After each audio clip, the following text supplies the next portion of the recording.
What is going on, guys? What is happening, guys? Finally getting things started. Welcome to the Wednesday night live stream. Tap, tap, tap.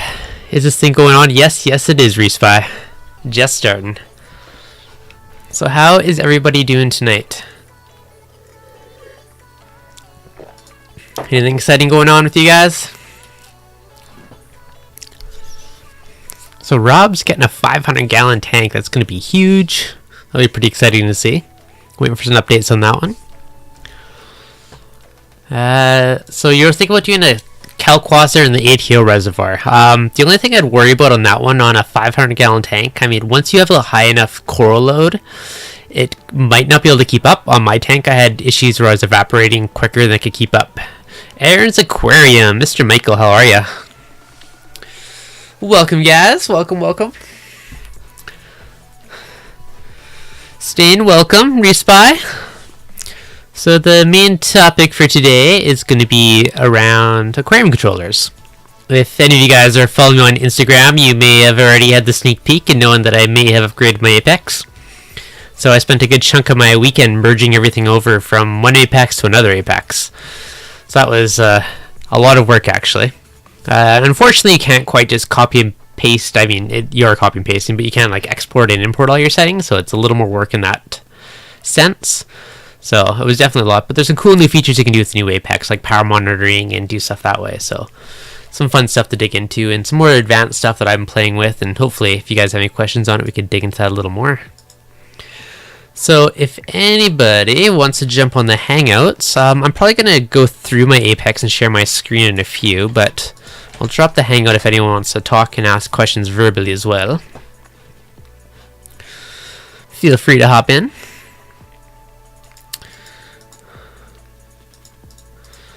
So, the other reefing with though, what's going on? Rob's West Coast Reef. Welcome, guys.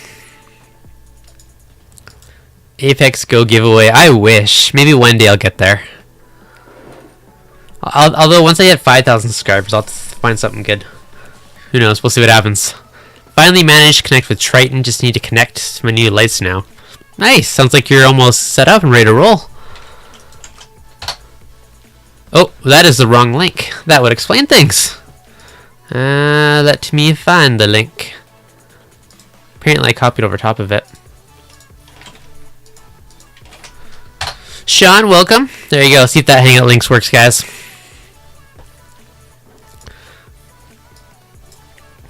Sorry, yeah, I recopied the link to pass to somebody else, so. Reefing with O. Good day, good sir. How are ya? What's up, Devin? How you doing? Excellent. How about yourself? I'm good, man. I'm hanging in there. Excellent. Okay. How's the upgrade going? The upgrade is more or less complete. I'm just dropping my audio down a bit. Thank you for that one. Hopefully it's better now. If it's still peaking, let me know. It was a bit quiet, so I bumped up the virtual gain, so I'm going to drop those back down to something more normal. So lots of playing around lately. Yo. Mr. Michael, how are you? Oh, yeah. Excellent. How are you doing? I'm good, thank you. Perfect. So you, actually, quick question. Do you have an aquarium controller for any of your tanks? I do not. I don't know. Would you add one to yours, or would you consider it? I don't know. Yeah. See, for me, I like the idea. I like the idea of them. As a bit of a tech geek, I like it in that sense. But in another sense, I don't really think they're required. So that's fair. Unless I was going to get one for free, no, I wouldn't get one. Fair enough. Sadly, I did not get one for free. It's definitely not required. Not required at all. No, it's one of those for me where it's one of those. It's a luxury. It's not for me. It's not required, But it's nice because it scratched that tech, that geeky little itch that we've all got. You know what I mean? But yeah, other than that, no, I wouldn't have one. So me though, for me, so I have pretty much the entire family that's involved with taking care of the tank. And I could not do it without an Apex because my wife does not want to go close to the tank and unplug stuff. So with the Apex, she has the app on her phone. She is fully invested in, like the tanks and reefing. We have a 14-gallon Nano, and I put a controller on it because, she'll take care of that tank sometimes for days at a time. And, something happens or an alarm goes off, she just wants to go in and just flip a switch and just get alerts. She doesn't want to go on there and unplug anything. So, for my wife, for the family, she it's required. In my case, I would say it's required because the family wouldn't want to mess around with the tank if there was not a controller. They just hit one button to feed, and everything feeds, and then it goes back into its normal after a set amount of time. When they need to feed the coral, she knows she goes on feed D, and it turns everything off for an hour. So, in my case, I would say it's required, but yeah, everybody's situation. Way my system runs, like the way my system runs now anyway, my system's nearly 4 weeks old now, and I've still not shown it on YouTube. But just a baby. The way that I've got it now, It's just a baby. But yeah, the way that I've got it now is even for somebody to look after it, it's easier, because there's nothing, there's no like bells and whistles and no, silly things on it. It literally is just a doser and a refusion. That's it. You know what I mean? And even with my lights at the moment, because I've just got a new set of lights, I've just got the focus ones, but I've not connected those yet. So with the T5s, it's literally just a case of on and off. There's no ramping up, ramping down, or anything. It's just literally a case of it's on a timer plug, and it just turns itself off. Job done. I definitely appreciate the simplistic side of it. However, I'm a total technology geek, and I love to automate everything possible. I'll be honest with you. When we was in the live stream a while ago, and I was sat watching, I don't know whose it was. I think it was DeAndre's, and he was walking us through how it was. And I'll be honest, I loved, like, no way do you know that. No way can you see your power consumption. No way can you, do your lights so that they ramp up and ramp down and blah, blah, blah. But at the end of the day, like I said, it's one of those for me where all of those things, ramping up and ramping down of your lights and blah, blah, blah, it's for us more than the tank. You know what I mean? Like you said, it's that technology, like geeky technology itch that needs to be scratched. I love it. You know what I mean? Like I said, I'd have one just for that reason, the fact that it gives me something to play with. A safety net in a way. Like, because it provides an extra level of redundancy to everything. So same thing, like I know like my controller controls my heater, and then I use the built-in thermostat, which never gets touched as the backup if the heater ever failed. Like all these little things like that. I find that, and then it's just like the nice things for automation. Like I open my stand, the lights turn on, or if my pump goes into feed mode, my skimmer turns off, so I don't have to worry about overflowing. Or if I'm feeding frozen food, it stays off for half an hour, so it's not going to cause it to go all wacky. Or if my water level rises, so doing a water change, all I do is dump 5 gallons into my sump, and my skimmer and stuff turns off automatically until my water level goes back to normal.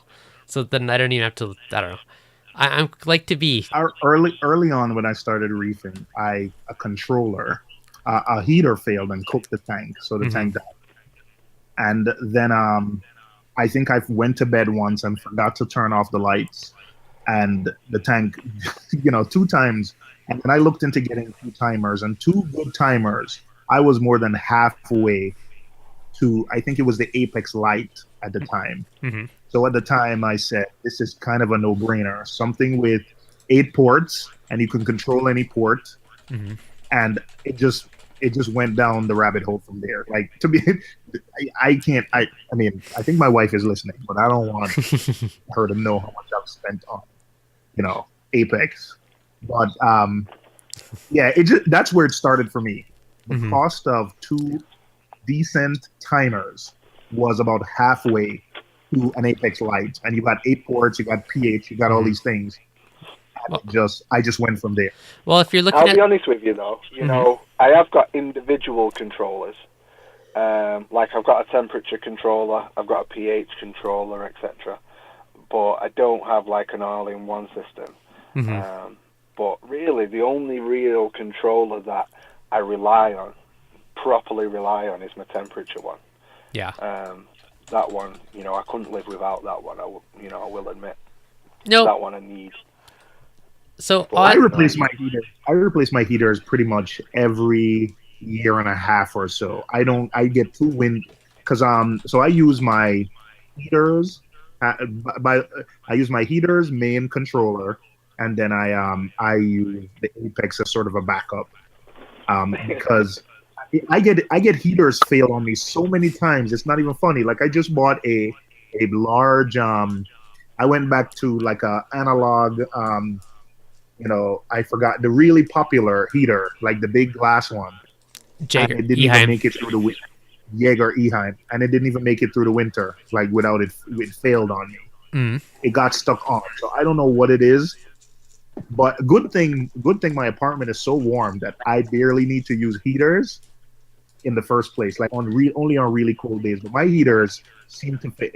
6 years I've been reefing, and I've probably had heaters 4 winters out of the 6. So I don't know if it's just been bad luck or what, but sounds like you need to get that Aquarium plastic heater that is guaranteed for life.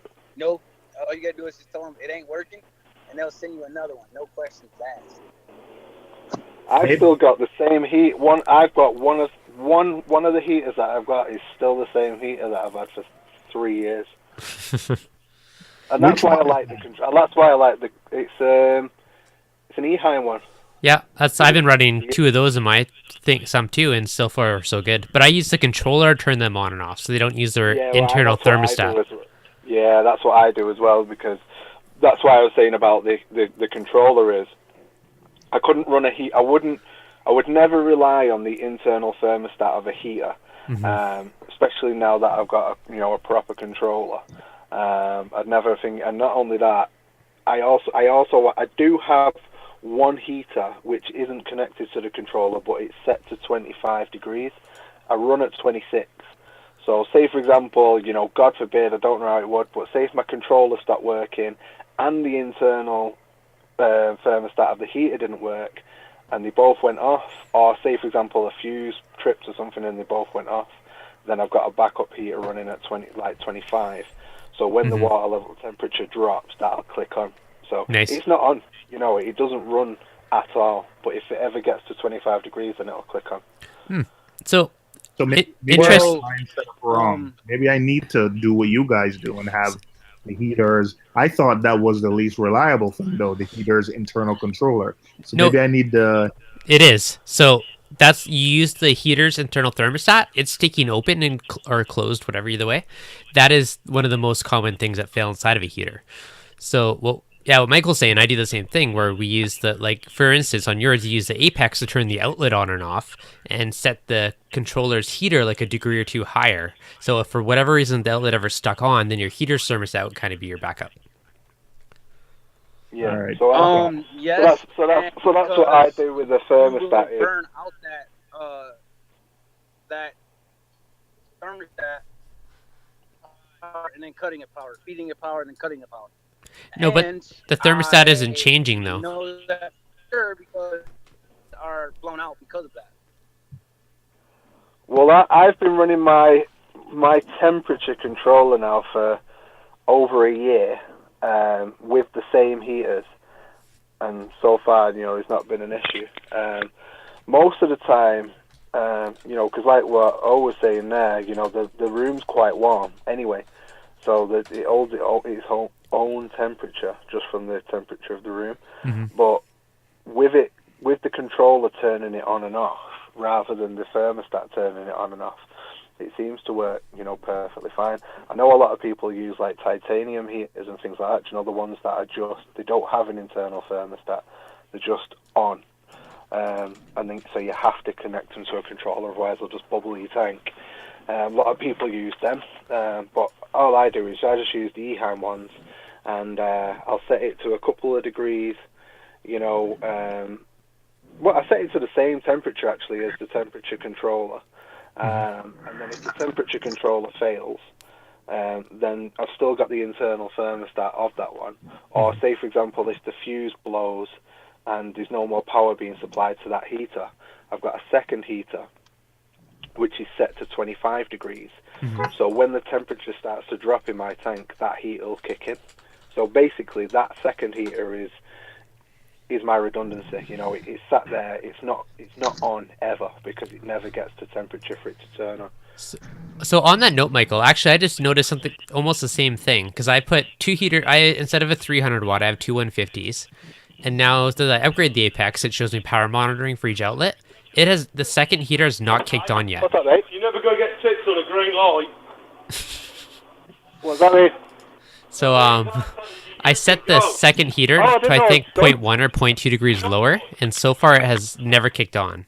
So the one heater's been managing all on its own. The second one is basically just sitting there as a backup if it ever needs a little oomph to help it heat it up some more. Sorry, my fault.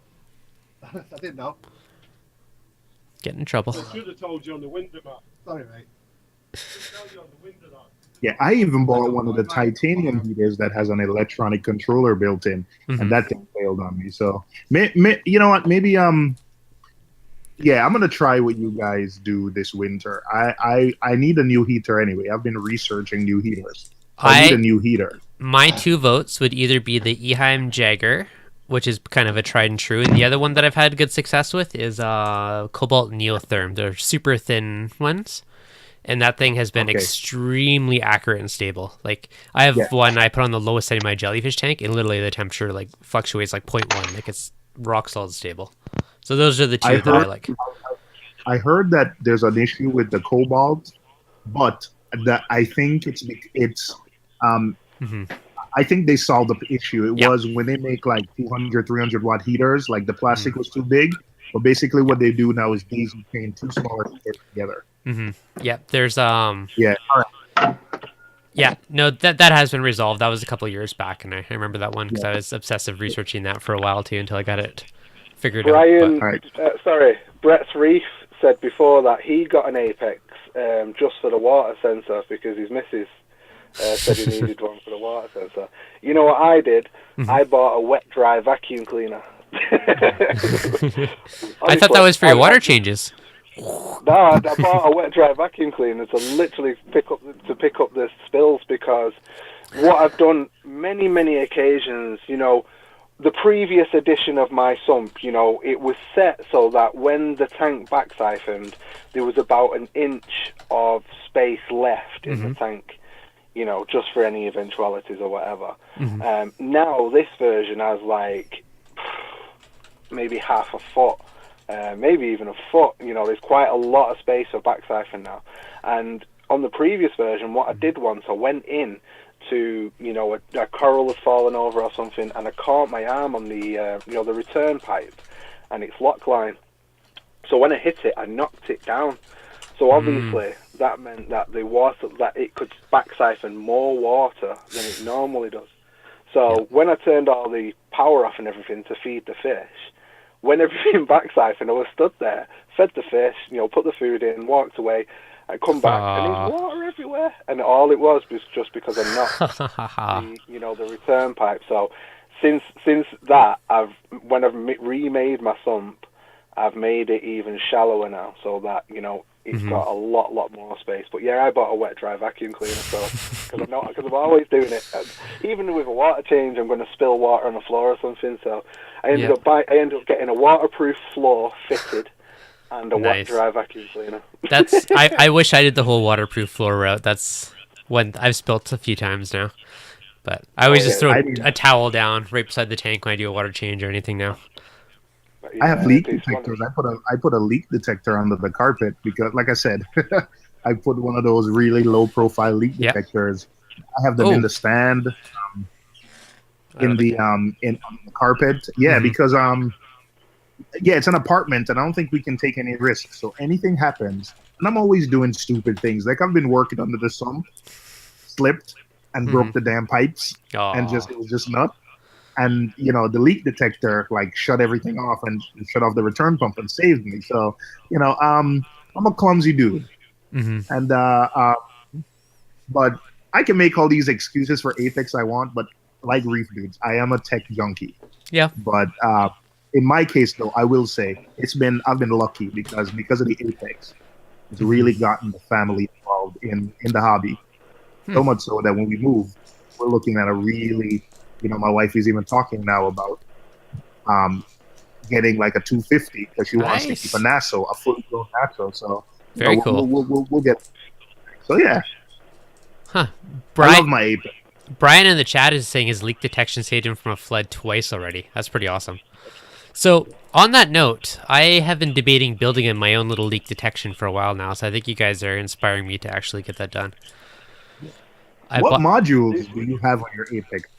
At the moment, I stripped actually most of them off when I was doing this, so I took the WXM off, I put all the Ecotech back onto the ReefLink, and I have the ATK and a breakout box. That's it right now. All right, so I have the new Apex, so we have the same Apex. Yep. So I have two flow monitoring kits. One monitors flow to like my return pump, my refugium, and my Chaeto reactor, and the other one is kind of like ATO. It's basically the same model. Yeah. But I have extra ports on each, so that's what I plug the leak detectors in. Okay.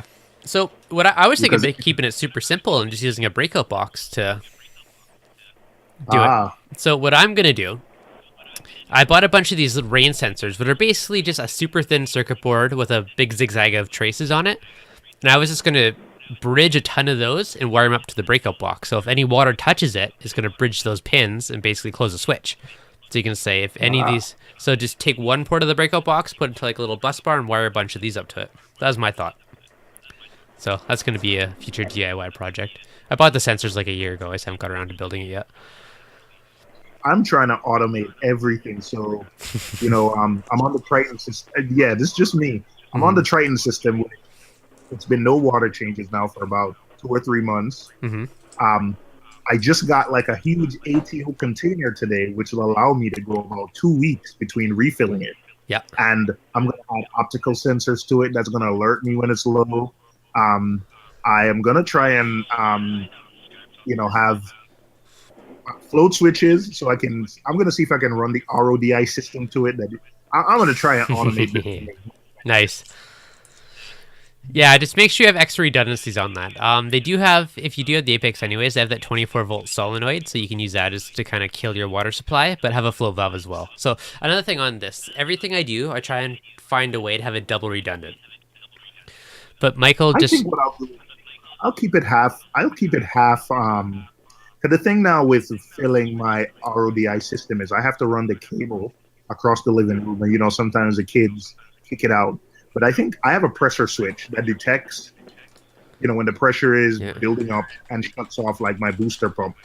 I have to use a booster pump. So I think what I might do is I might not fully automate it, but whenever I need to fill my ATO container, I put a float, connect it to the float valve, and leave it overnight. And then once it fills, it'll turn everything off automatically. And then, I usually get up first in the morning, and then I can just disconnect everything and put it away.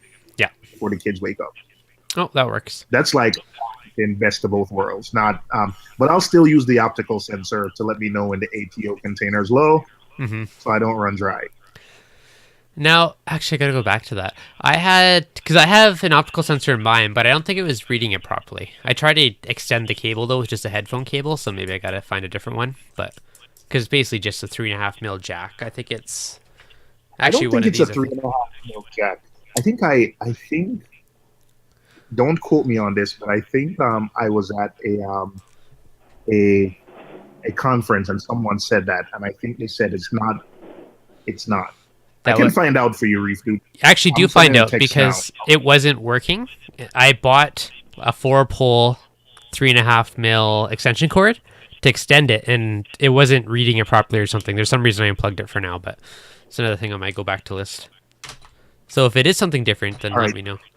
I assumed it was. That's what it looked like, but that explained why it wasn't working. But yeah, one of the cool things I really like with the new one is you can do power monitoring. So because I have the Vectra, which isn't directly compatible with the Apex, I can tell it to watch how many watts the port's drawing. So I'm like, oh, if it's less than 15 watts, then kick off feed mode. So all that type of stuff I find is pretty cool to do with it. And added a float valve as backup. So if I'm doing a water change, I generally just dump a 5-gallon bucket in my sump, and I'll suck water out until it goes back to the level.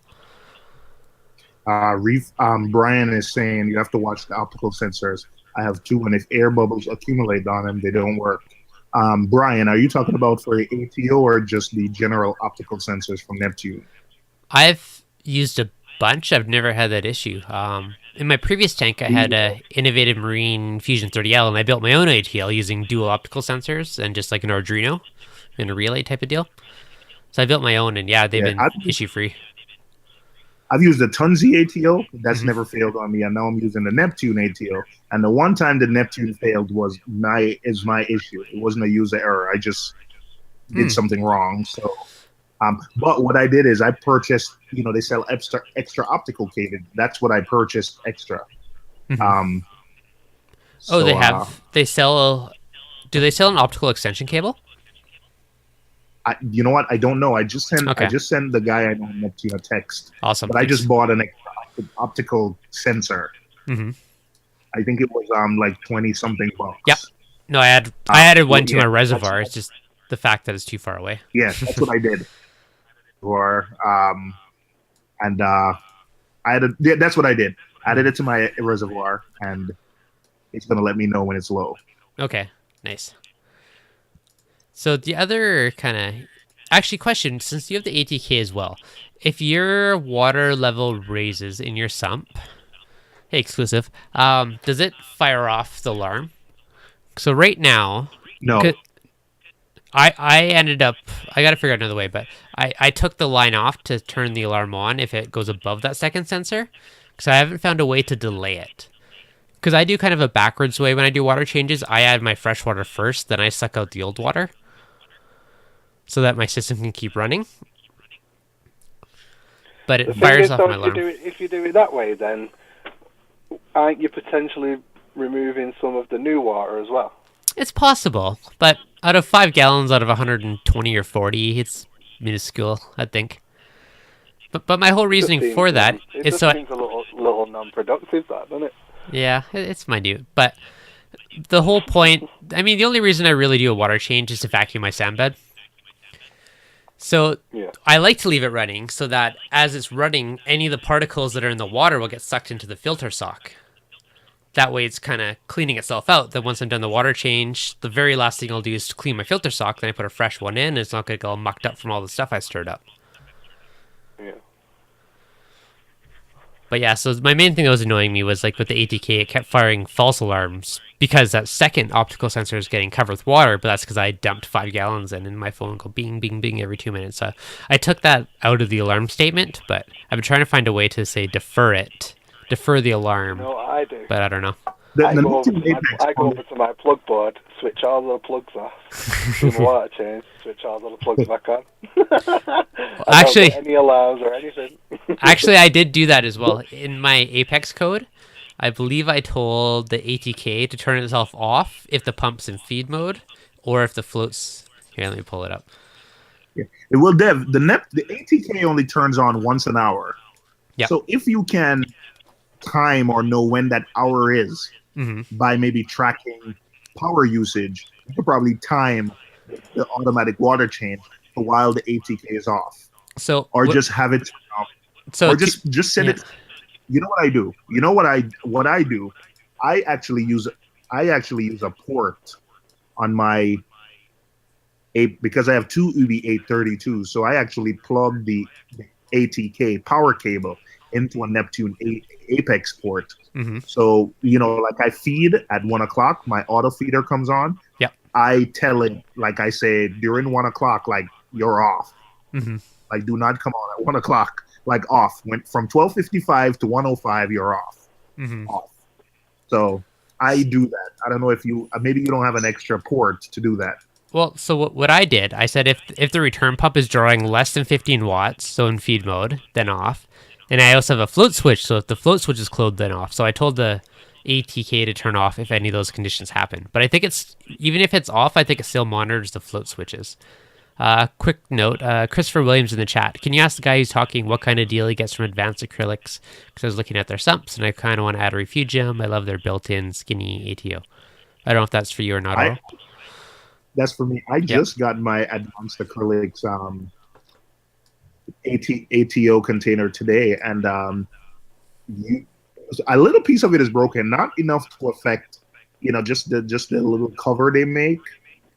So UPS kind of damaged it. It was obvious from the box. Like UPS handled it terribly.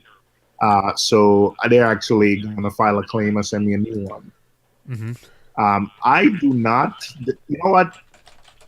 My email address is on. I'll post my email address in the chat. Email me, shoot me an email, and I'll connect you with somebody from Advanced Acrylics.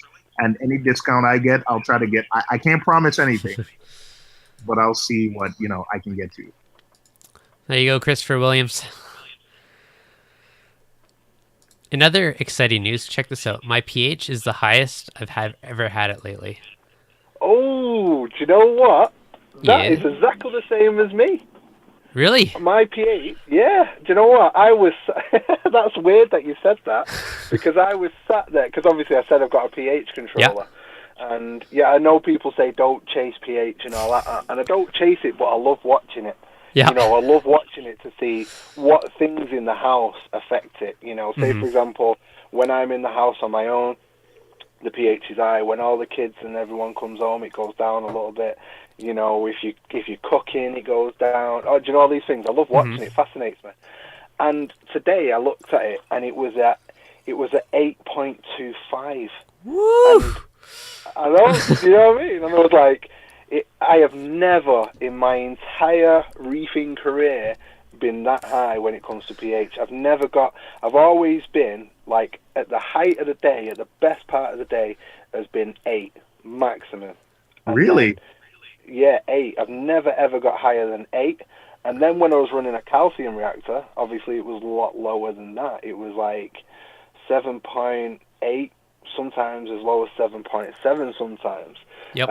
So when it was running at 8 during the night, it was dropping down to like 7.9, 7.95. And yeah, for the past, obviously it's a brand new tank, and I've used natural seawater this time, but that natural seawater pH was low originally. But yeah, it's slowly but surely been creeping up. I think it's because I've managed to get my skimmer to run efficiently as well, and I've got a refusion. That'll do it.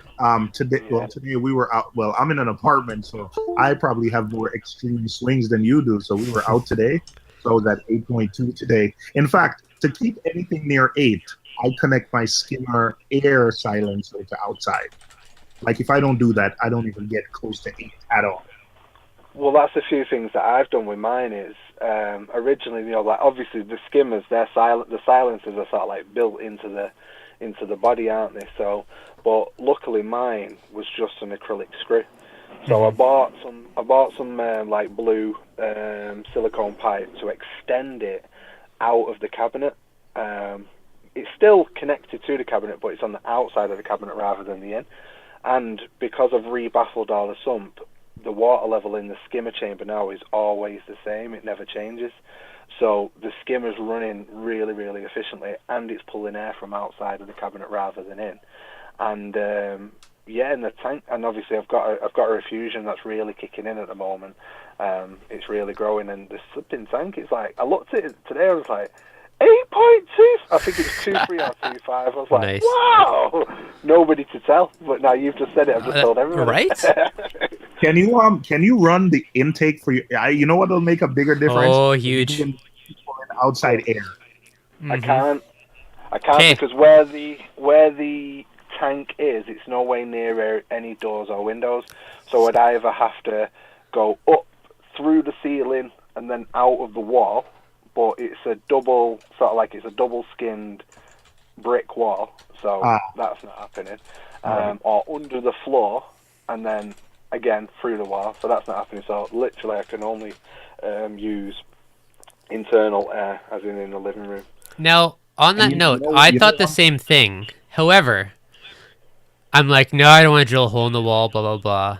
And then a week or 2 weeks ago, I was outside, and by the chimney, there is, where the natural gas line came in. I'm like, that hole could almost fit some RODI line. Hours later, me trying to fish this stupid little RODI line through, I finally ended up to fish it into the behind the fireplace because it's a gas fireplace. And I literally had to get it out and like sneak it along the brick, and it took me like hours. But I've got the tiniest little hose in there, and I hooked up to my skimmer, and actually made like a decent boost. Like I was questioning if it would because it's only like a 4mm hose type of thing. So it's such a tiny line, but it made a big boost in my pH. Just having that outside air suck it in. It's probably restricting the flow a bit, but my pH is the highest it's ever been. It's great. That's one of the reasons, Dev, that I upgraded my skimmer, because I needed to pull more air. That's why I specifically went with like a really oversized like Vertex 180i, because I needed.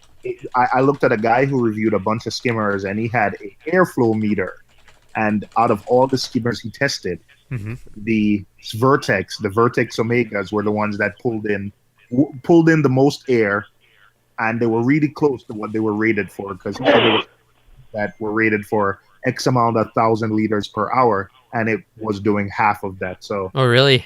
That's when I upgraded, because I needed to pull more air in. Another thing, I mean, I think it was last summer and earlier in the summer, but when your pH goes higher, like I went from under 8 to about 8.1, I couldn't see my corals growing any faster, but my tank consumption, it started using 2-part, like almost a third more. So I went from, Really? That means it's growing more, though. 40, milliliters of alkaline calcium a day to closer to 60. So almost a third. Yeah, so I do notice that when your pH goes up, I think the growth rate goes up.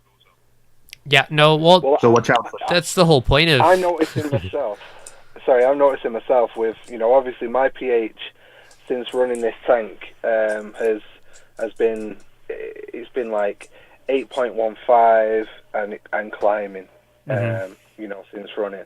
And my tank, literally, all that's above it at the moment is T5 tubes, 4 T5 tubes, 50/50 bulbs. And I've seen growth in coral that I've not seen growth in for 6 months. Nice. And I've seen it in the past couple of, the green Montipora plate that I've got? Yep. There's a big, and you're talking about 4 or 5 millimeters worth of white ring around it. I've got an acro, I think it's an acro, which I've had for a while. It was one of those guinea pig corals that went into my tank, more or less day one, and more or less started to strip from day one. And I fragged it and just stuck it to a rock, and I fragged it into 4 pieces and sort of like just stuck it in and just thought, if it lives, it lives, if it doesn't, it doesn't. And it stayed with me all the way through. It stopped stripping, and it actually ended up basing out, and it's turned into one coral now. And even that, a couple of weeks ago, it was completely brown. It was browned out. But now it's got this beautiful purple tip, which has just come out of nowhere. So definitely with the pH, obviously with all the other factors as well, but the pH, without a doubt, I think goes along with the growth, because I've never, ever had pH higher than 8, ever. Yeah, up until recently, I'm the same thing. It would barely graze 8, just a smidge of a bit. It was like 7.8 to 8 type of range. And now today, my max is 8.19, which for me, that's huge. My minimum's 8.15 in the last day. So, I mean, that's a huge jump compared to 7.8 to 8 for me. And it's very stable, too, which has been great. Yeah, that's the same for me, It's dead weird, isn't it? How exciting it is. It's like, yeah, you just want to ring somebody up and go, hey, what? My pH is at 8.25 and like that. And no one else cares but us. I don't care. I do. I'm happier excited as I am, because it's funny. It's one of those things that you shouldn't chase, but at the same time, I'm like, yes, finally. It's like a secret battle, even though I know you shouldn't chase numbers. It just makes me happy. That's the thing is, though, we're not so much chasing it, aren't we? We're just monitoring it. We're watching it and just getting excited, because pH is so important. You know, people say don't chase it. Yeah, fair enough, as long as it's stable. But if it's not stable and it's plummeting, because it's dead easy for it to drop, because at the end of the day, your tank every day is trying to pull your pH down. It's literally it's fighting your alkalinity. It's fighting your pH every day. So for it to be stable, then yeah, you don't need to chase it. If it's at 8, then leave it at 8. You know what I mean? Don't buffer it or anything, because all that'll happen is it'll go back down there again, because that's its sweet spot. But you know, when you see it going up sort of like on its own, and it's sort of like, it's a bit of a representation of cleanliness as well, in a way, you know, because, you know, there's not so many things in the tank, you know, trying to erode it. It's nice to see. You know it what is. I mean? Just makes you happy. I'm not buffering it. You know, I'm not doing anything to, you know, try and manipulate it to go higher. It's just doing it. You know what I mean? So it's cool. No, that's awesome. Yeah, that advice is mostly for newer reefers. But as I could tell you, when I first joined the hobby, before I discovered like YouTube or like Reef Central or Reef to Reef, my go-to place for advice was my local fish store. And believe me, they kept selling me, especially after I bought that Apex and I could track my pH. And I'm like, what is going on? They sold me a bunch of crap. Like, I just kept buying buffers. I'm cringing now thinking about, like, I just went and they just kept selling me stuff until, you know, a friend of mine just said, hey, man, just go on Reef Central. And I remember going on Reef Central and asking some really silly questions. And some guy said, man, what are you doing? I can't believe they're sending you, like, because I was buffering up, buying the pH buffer and just buffering every day. And, you know, so I think that whole chasing pH is dedicated to like newer reefers, you know, because we can get caught up in like chasing pH, and then some of the fish store made me think that 8 was this magical number, and all of a sudden if I reached it, it would be like the heavens would part and everything would just be perfect. Well, You know? I did hear when I hit it today, but I'll be honest, I was the exact same thing. As soon as I looked at that pH meter, just this sunbeam came through the window and just lit up the pH meter. Right? I didn't hear, but I definitely saw the light. Exactly. The 8 to 8.3 is a magical range. I think you should shoot for it, but don't chase it. And buffers are a terrible idea, because all you're doing is messing with your parameters and you're causing stuff to swing.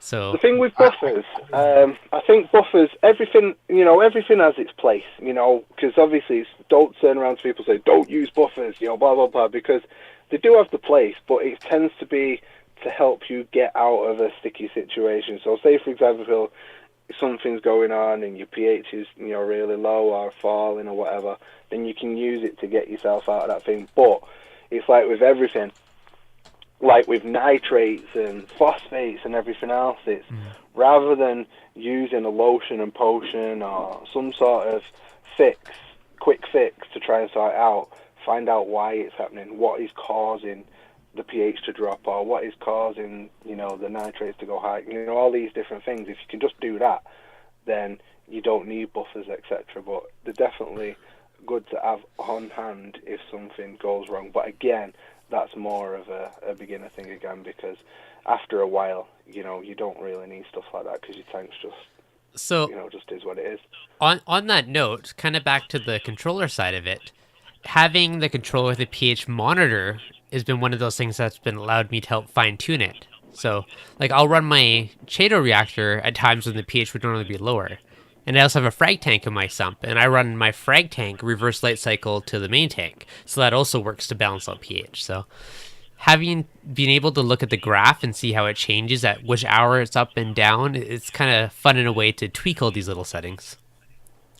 I think these are the things with with aquarium controllers that are definitely interesting. You know, that's why I like the Senai so much, because, you know, with the Senai, with the pH monitoring, you know, you can see that graph. You know, you can see when it goes up, you can see when it goes down. You can just see visually how severe or how, you know, level those peaks and troughs are.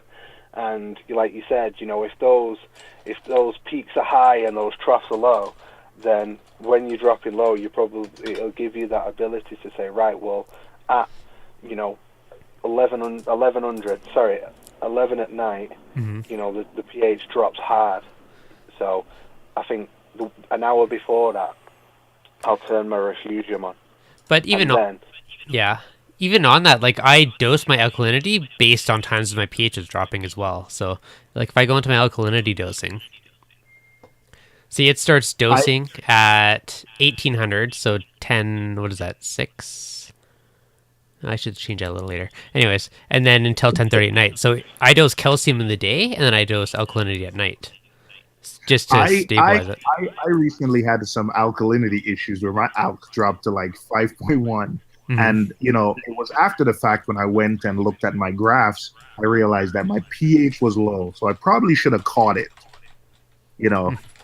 but that's another thing too. I think you shouldn't chase pH, but sometimes it's an indication that you think it's usually an 8, and then all of a sudden it's running 7.7, 7.8. Yep.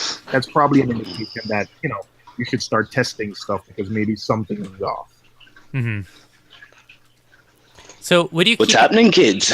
What's going on there, Ricky? How are you, Dev? Not too much. Wonderful. I am sick as hell, and I'm home today, so I figured I may as well jump on the stream. Well, about time. It's been a while. Yeah, you and your opposite time zones. What's that, sorry? He's too busy. He's too busy fragging all those Aussie A-cans. Right?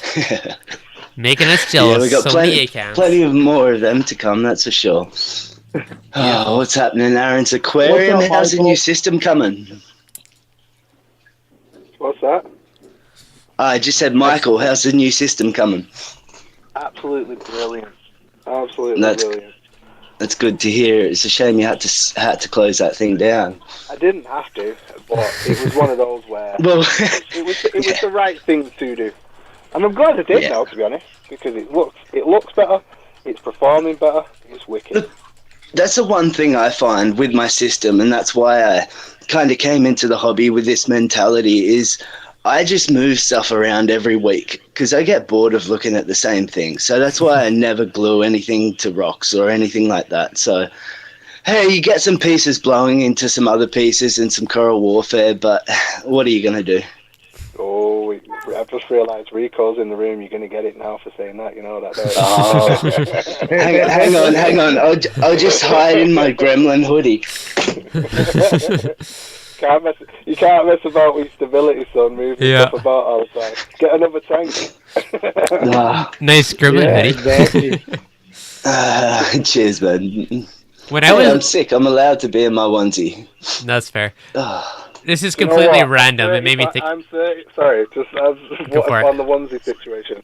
35 years old, and I've been asking my wife for a onesie for Christmas for 3 years. Your wife sucks, man. My missus bought me two. That's what I mean. I've been asking for 3 years, and I still haven't got one. And I was out in the shop the other day, and I said, "Oh, look at that onesie over there. That's nice, isn't it?" She went, "Is it?" And then left it and went, well, that's if I don't get a onesie this Christmas, I'm getting divorced. I'm pretty sure she's not a fan. I'm with you on that one, Michael.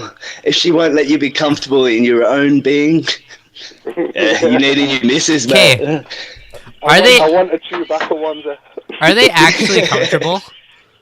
They are comfortable as anything. I'm not going to swear on here, but yeah, it's warm. Like, do you sleep in it? No, okay. I sleep naked, man. Oh yeah, that's the way to go. Yeah, I agree. That's the way to go. I feel like you feel restricted and but I'd never get out of it. It just looks so warm.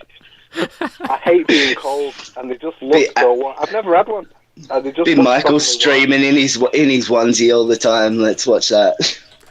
Hey, I swear to God, if I get a onesie for Christmas, I will, and I'll say it now. If I get a onesie for Christmas, I will do a live stream in my onesie. We'll do a onesie hangout. You have to have a onesie to come in. Oh, I'm done for. Come on, Dev. You know your missus will get you one. I don't know. She seems cool. Yeah, probably. Come on, I don't know. You Canadians, you're nice as. I don't think your missus could be nasty enough. I see people ski in onesies, actually. I've never had one. I always think they're funny.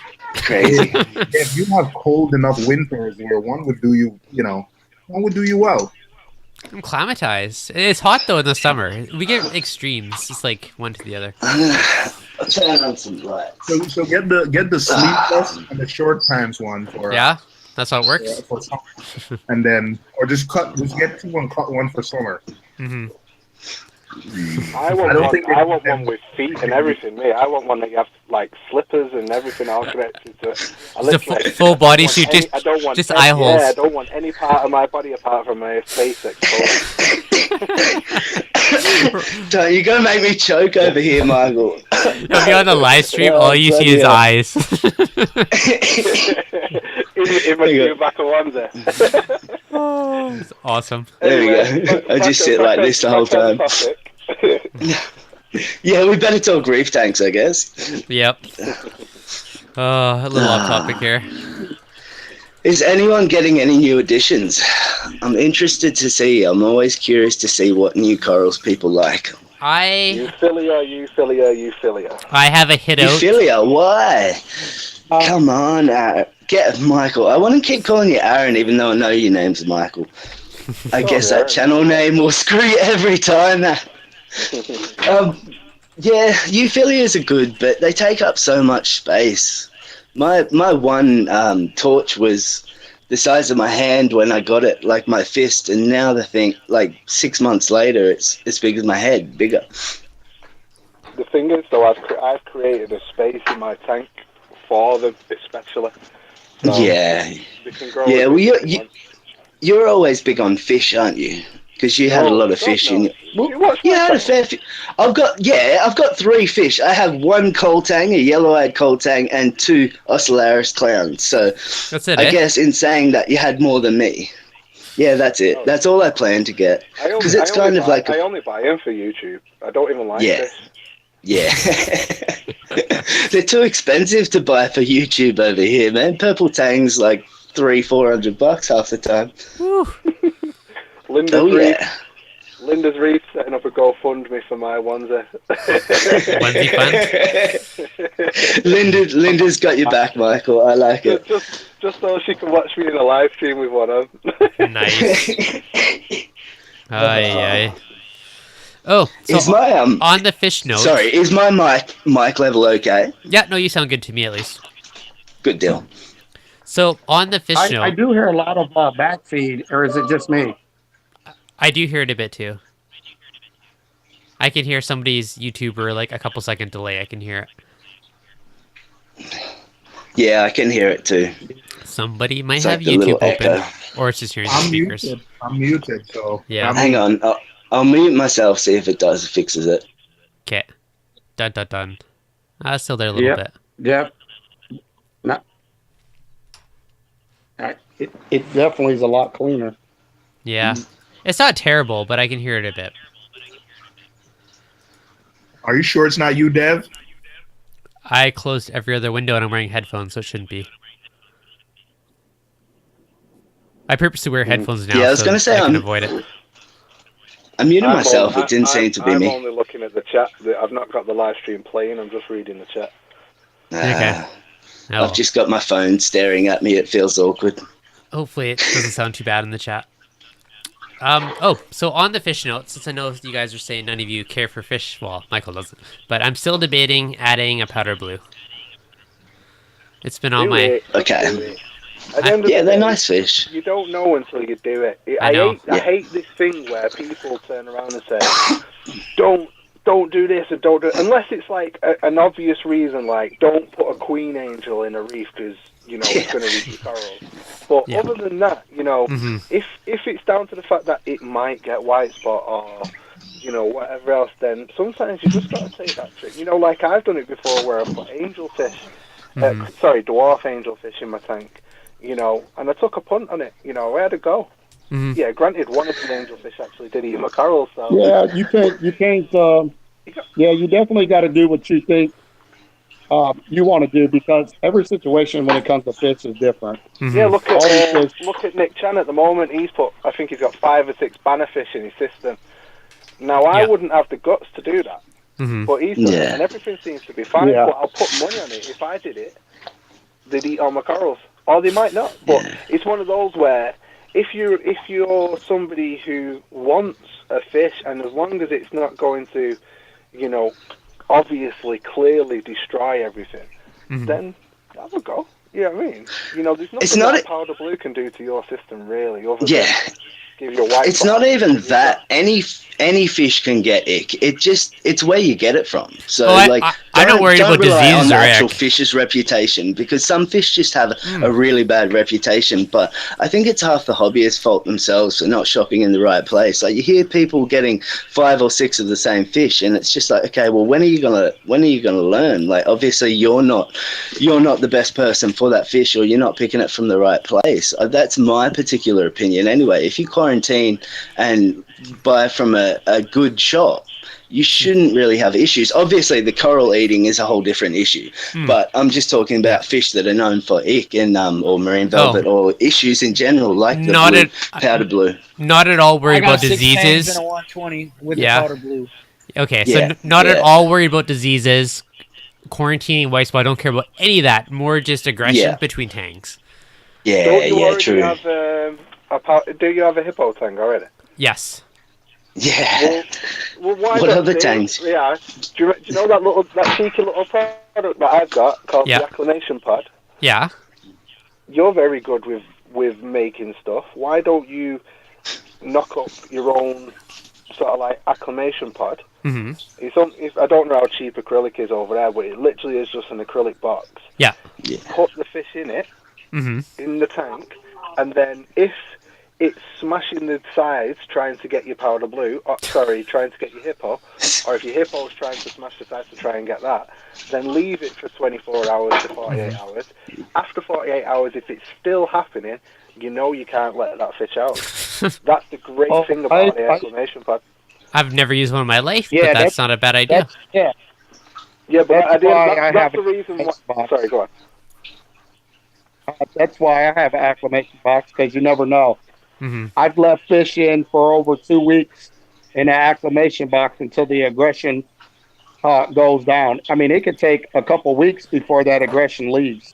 But, And another thing my LFS actually said, he had a really aggressive coal tank that was picking on something else that he got some new fish in.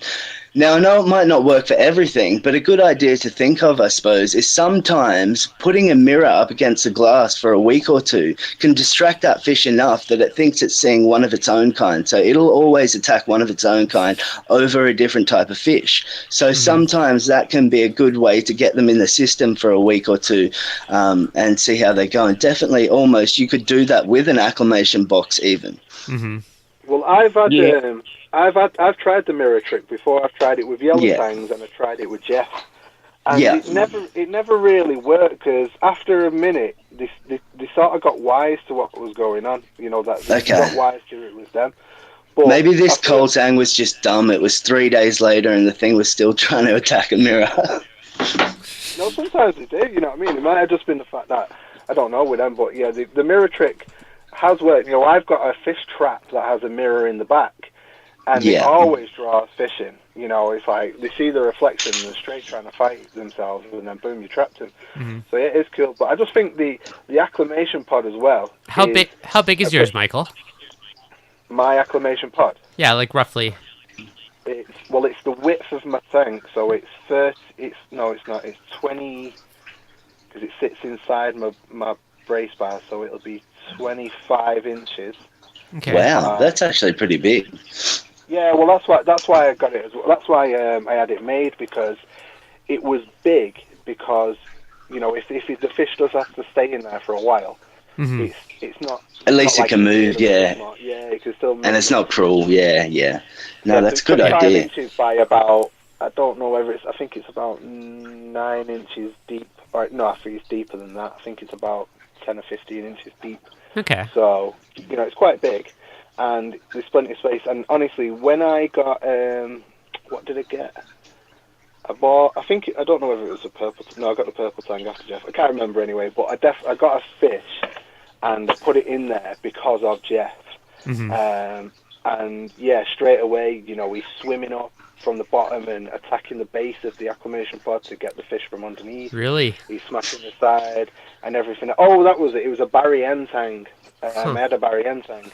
And it was only small, and Jeff was just like proper, like, you know, really trying to kill this fish. Mm-hmm. So I left it 24 hours, you know, came back, had a look, and he's not showing as much attention. So, you know, I fed near the box so that all of the fish came over, so like, you know, stimulate attention again. And Jeff sort of like had a bit of food and cracked on, and he was fine, you know, not a problem. I let the Barry N tang out, I think the next day. He swam out. Jeff didn't even pay any attention to him, and Nice. there they were just swimming happily. But 48 hours later, he killed it. Really? Yeah. I was waiting for that. I don't know why, just the way you were telling the story. Oh, that sucks. Some fish just don't get... He saw it in the box, tried to have it in the box, and then eventually, you know, the aggression dwindled and all that lot. And then I let it out, and then 48 hours, you know, everything was fine. But then that night, he killed it. And it was like, so basically my point is, with this powder blue and regal situation, is I'm guessing that they're going to be around about the same size, because I saw the picture that you sent. Yeah. They're going to be around about the same size. It'll probably be the case where that won't happen, because my Barry N tang was a lot smaller than Jeff. And Jeff is, you know, sohal tangs are notoriously massively aggressive fish. Yeah. You have to add them last, because they are very aggressive. But with that, you know, the acclimation pod for me is definitely a good way to gauge whether or not that fish is going to get on well in the tank. No, that's a good idea. I might build one. Sorry, Dave, you go. Yeah, no, I might actually build one. That's a pretty good idea. Because there's not really much aggression in my tank. Like, I feed really heavy, so that really tones down a lot of aggression. I see the yellow tank and blue tank give each other the like side checks to try and kick him out of the prime cave, but that's about it. We have to think about the fact that not only are these fish from different parts of the reef, they're from different parts of the world, and we're trying to stick them in a box. So they're not always going to get along, and sometimes you're going to have deaths and stuff. So I think it's kind of on the hobbyists themselves to research what can... Yeah, there's some cases where you can stick things that you want that goes against the grain in the tank and it does okay, but I don't know. I think it's kind of part of our... It should be part of our priority to make sure that us as hobbies are doing the best by our fish, not sticking stuff that doesn't go together in tanks just because you want to look at more pretty things. I think that's my own personal. I think if you honestly want to keep a lot of different fish, acclimation box is one of the must have. You must do. I feel like, and you can't. I think you can leave them for a week or two in that acclimation box. It's not going to hurt them. No. You know, it's the exact same water in the tank, so they'll be fine. Well, something the thing is, go ahead. Pre-fattening them up. I mean, put them in a different tank and fatten them up, get them nice and real healthy to go in there. So he's kind of ready to defend himself. So yeah, that was another good thing about that acclimation pod is, like, when I got a copper band butterfly, for example, you know, notoriously finicky feeders. Now, if I was to just drop that copper band into my system, it may go in the system, not eat, and then I'd be struggling, you know, or, you know, because everybody else is feeding quite ravenously, it might not want to get into the mix, and it starves to death because it's not acclimatized. So with that box as well, rather than just, you know, putting it in there to see whether fish are going to fight, it's a good way to target feed finicky feeders. You know, get those fish onto foods that they're not. For example, if you want to get them onto brine or mysis or mastic or whatever, you can just get them in that box, put it in them, and then they've got it there. It's on a plate straight in front of them. So on that you guys are talking about fattening them up, but like I agree with quarantining fish first. So that should be a chance in a different tank to ultra feed that fish to make sure that fish gets nice and healthy. I probably wouldn't do it in a different tank. I would keep it in the same tank, maybe in a nice whatever, because the scent of that fish. Well, the other fish will smell that and get used to the scent of that not fish. To say, like, if it was put Yeah, if it was me personally, I'd be quarantining them and then doing Michael's acclimation box 100%, but still taking the steps. Everyone wants everything now, and this hobby isn't a now hobby. Things don't grow now. Things aren't going to be okay now if you just go buy them. You need to wait, and you need to be patient to be in this hobby. So it's just, I think the more people we can get kind of, at least, not so much quarantining fish to putting them in a tank of copper, but at least putting them in a tank for observation for 4 to 6 weeks before they go stick them in a tank with their other prized possessions. If people want things now, they should find somebody locally that does very good house that already quarantines and pay that extra 10, 20 bucks or whatever for that fish. And they save them all the problem of quarantine. Find somebody that does it already. That's what I do, obviously, I'm lucky because my fish shop, they've got a massive bank of tanks all on display. Nothing's hidden away in the background. It's not the case of them saying that they do quarantine, but you don't actually get to see it. It's a massive bank of tanks right in front of your face. You can look at them all, and they quarantine all of the fish before they even go on sale. So, what I'll do is when they get a new shipment in, I'll go in and I'll look at what fish they've got, and I'll say, right, I want that, and that. I'm back in a month. I'll see you later. That's it. If it doesn't survive, because it's not feeding, it's not on my toes, and also, on them, it's hyposalinity copper system as well. So, parasites and everything. So feeding, parasites, a lot's all sorted for me. So when I buy a fish, I can just bring it home, plop it in, and if it's going to be a potential fighting fish with something else, then I can put it in the box. But on many occasions, I don't even need to put it in a box. All I've got to do is drip acclimate into my system. Why are you against getting a separate tank for trying to quarantine stuff, Michael? Am I against it? I said, why are you? I know you're not against it, but it sounds like you couldn't be asked with it. I couldn't be, no. I don't need to. I don't need to because my shop does it for me. I understand what you're saying. What I do is I go to the people that'll do it, like what Rico just said then. I get somebody else to do it for me. It's like with, say for example, do you make your own bread? Probably not. You go to the shop and buy the loaf of bread. Why? Because it's easier. So if somebody else can do a job for me, I'm going to let them do that job, because if I'm going to set up a quarantine tank, sometimes it might even be more detrimental because that quarantine tank will probably be set up for that fish, so it'll only be set up a small portion of time. And not in the best way, completely understand. So a lot of quarantine tanks are not like mature systems. It's just somebody's just thrown a load of water in and just said, there you go, fish, enjoy yourself. Yeah, I've had a quarantine system. I've had a quarantine system up for the last 6 or 7 months, so I suppose I'm a bit kind of one of them people that just make sure he has a different tank to put stuff in. If there's ever any issues, I don't want something to take down my tank. That's all. So interesting. It's anal. Yeah. So interesting note though. The only thing for me though is I don't have the space to put. Yeah. Well, I probably do, but honestly, I'll tell you, I'm straight up. I'm always honest. I can't be bothered. Yeah. I went down that track too, but no. The thing is as well is, another thing to think about, obviously, because what I'm talking about is parasites, is, do you quarantine corals? Yeah, 100%, 6 weeks. Well, 6 weeks isn't really long enough, to be honest, because the life cycle for white spot's longer than that. Well, I say 6 weeks to my YouTube subscribers, so it's normally about 8 because I'm a lazy ass, and I normally frag everything up before I put it in my normal system. So that's the thing, though. But many people that preach quarantine don't even quarantine corals. They don't quarantine live rocks. I think it was not really known. Like, it's one of them things where people can be a bit oblivious if it's not really a well-known thing. But nowadays, everyone is actually, like, if they're talking about quarantine, they're talking about quarantine in everything. So I think the information around is a lot better than it used to be. To be honest, I'll tell you, I don't agree, because nobody, I'll say 95% of people don't quarantine corals. I agree.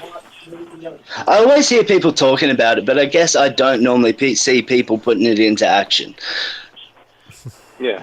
So I always do. Look, I only got into the hobby 7 months ago, back at the start of the year, and I just thought if I'm going to do something, I'm going to do it properly. It's not a cheap hobby in any way. You've got a lot of money invested in this hobby, so why not spend a bit more time and do it, not properly, but do it the way you're kind of alleviating a bit of the risk. Just pop and drop. Pop and drop. Pop and drop. Yeah. Has anyone got one of these Rode Smart Lab mics? Are they any good? I haven't used it yet. They're supposed to be. I have a different. Narcosis. Yeah, man. Freaking educate these kids. No. Don't. I don't let anybody think I'm supporting what you do. It pop and drop. No, I'm making. Well, here's the thing. Like, I've been doing this for obviously a long time. And that's all cool and dandy. But, like Rookie Reefer's saying, protect your investment. Now, the problem is, and it will always be this problem, it's the whole thing. It's not just a quarantine tank, but also setting up a hospital tank in case you do got to medicate. And it's not even just with fish. It's even with the coral. But that's why, I will never tell nobody not to do that because that is very smart. It's your dollar. It's on your dime. You can find people that are actually quarantined. And if you want to skip on because it's $10 more than a shop that doesn't do nothing, well, that's on you. But there's a lot of stuff that you can actually do, like the corals. I'll speak for corals. Fish, I've never had problems. But, even with the corals, I don't, I don't really quarantine because if you know the fish and pick the variety of fish that are needed and necessary that's going to eliminate pests, you won't have to go through all that. It honestly it does work, but it's not pests. It's also the ick that can be on the corals themselves. Like if you go into a coral store and one of the fish clearly has ick, then I'm not going to trust that coral. I've never really seen fish. I mean, I've had fish that infested with ick. Yeah. I think if a fish is going to die, it's other reasons outside of ick itself. I've had fish, I've had my whole tank with ick, and the fish were always fat, healthy. Now it's to the point I can add fish and it doesn't even phase the fish anymore. I've always ran systems like that. And I think it's other diseases outside of it. Oh, yeah. There's so much in this hobby we don't understand. Like that. Yeah. Internal parasites, I feel is a big corporate, but because the fish is under stress because of maybe internal parasites and other things, that brings on the ick, and that's all people see. So they automatically assume, oh, it killed my fish. I'm not a believer in that one. I get that. Guys, it is better to quarantine or acclimate your fish. Do not try to be like me and just pop and drop your fish, guys. Disclaimer of the day. No one's listening to you, Narcos. Just don't worry. Thanks, I'm joking, man. I'm joking. No, look, there's plenty of people that still do it in the hobby, but all I'm not saying I'm perfect. I'm not saying that everything should be done exactly to these guidelines, but I'm just saying if you can try and alleviate a tiny bit of problems, if you can avoid an issue, are you not going to spend 4 weeks, 6 weeks trying to? I don't know. That's maybe just my personality. I just don't have the space for more tanks for all this stuff, to be honest. That's my main reason. Yeah. So that's the problem with a lot of people right there. They don't have the space. Mm-hmm. So what do you do? But you say that. I don't have the space.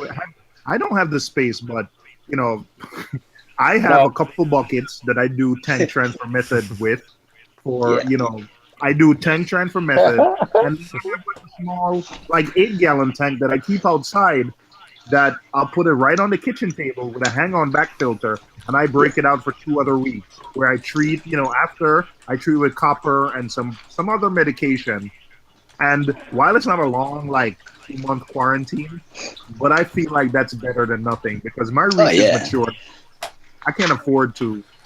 But for me, it just takes some salt water and 2 buckets, an 8-gallon tank, I think it's 8 or 10 from Petco, and I hang on the back filter. And I literally, when I'm done with the stuff, I put it back together, close it up, and put it back on the fire escape. And I only take it in when I need it.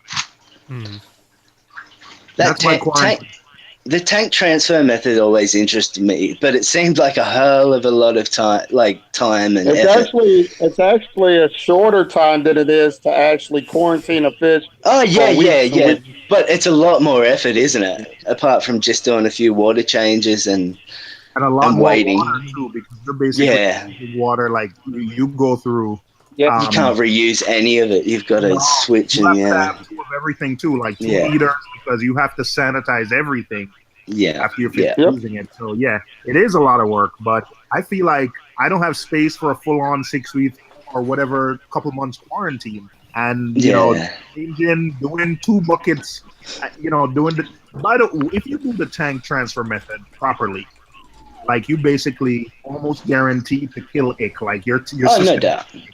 I think it's people getting into the hobby more so that we're worried about rather than the people that have been in the hobby. It's like people that are getting in new. Like I wouldn't be confident doing the tank transfer method. There's too many steps. It's too complicated type of thing when you're first kind of getting into it. And you're not 100% sure you're doing everything right. Like I think you guys, not so much a few of the newer people, but you need to take the mentality of someone that's first coming into the hobby.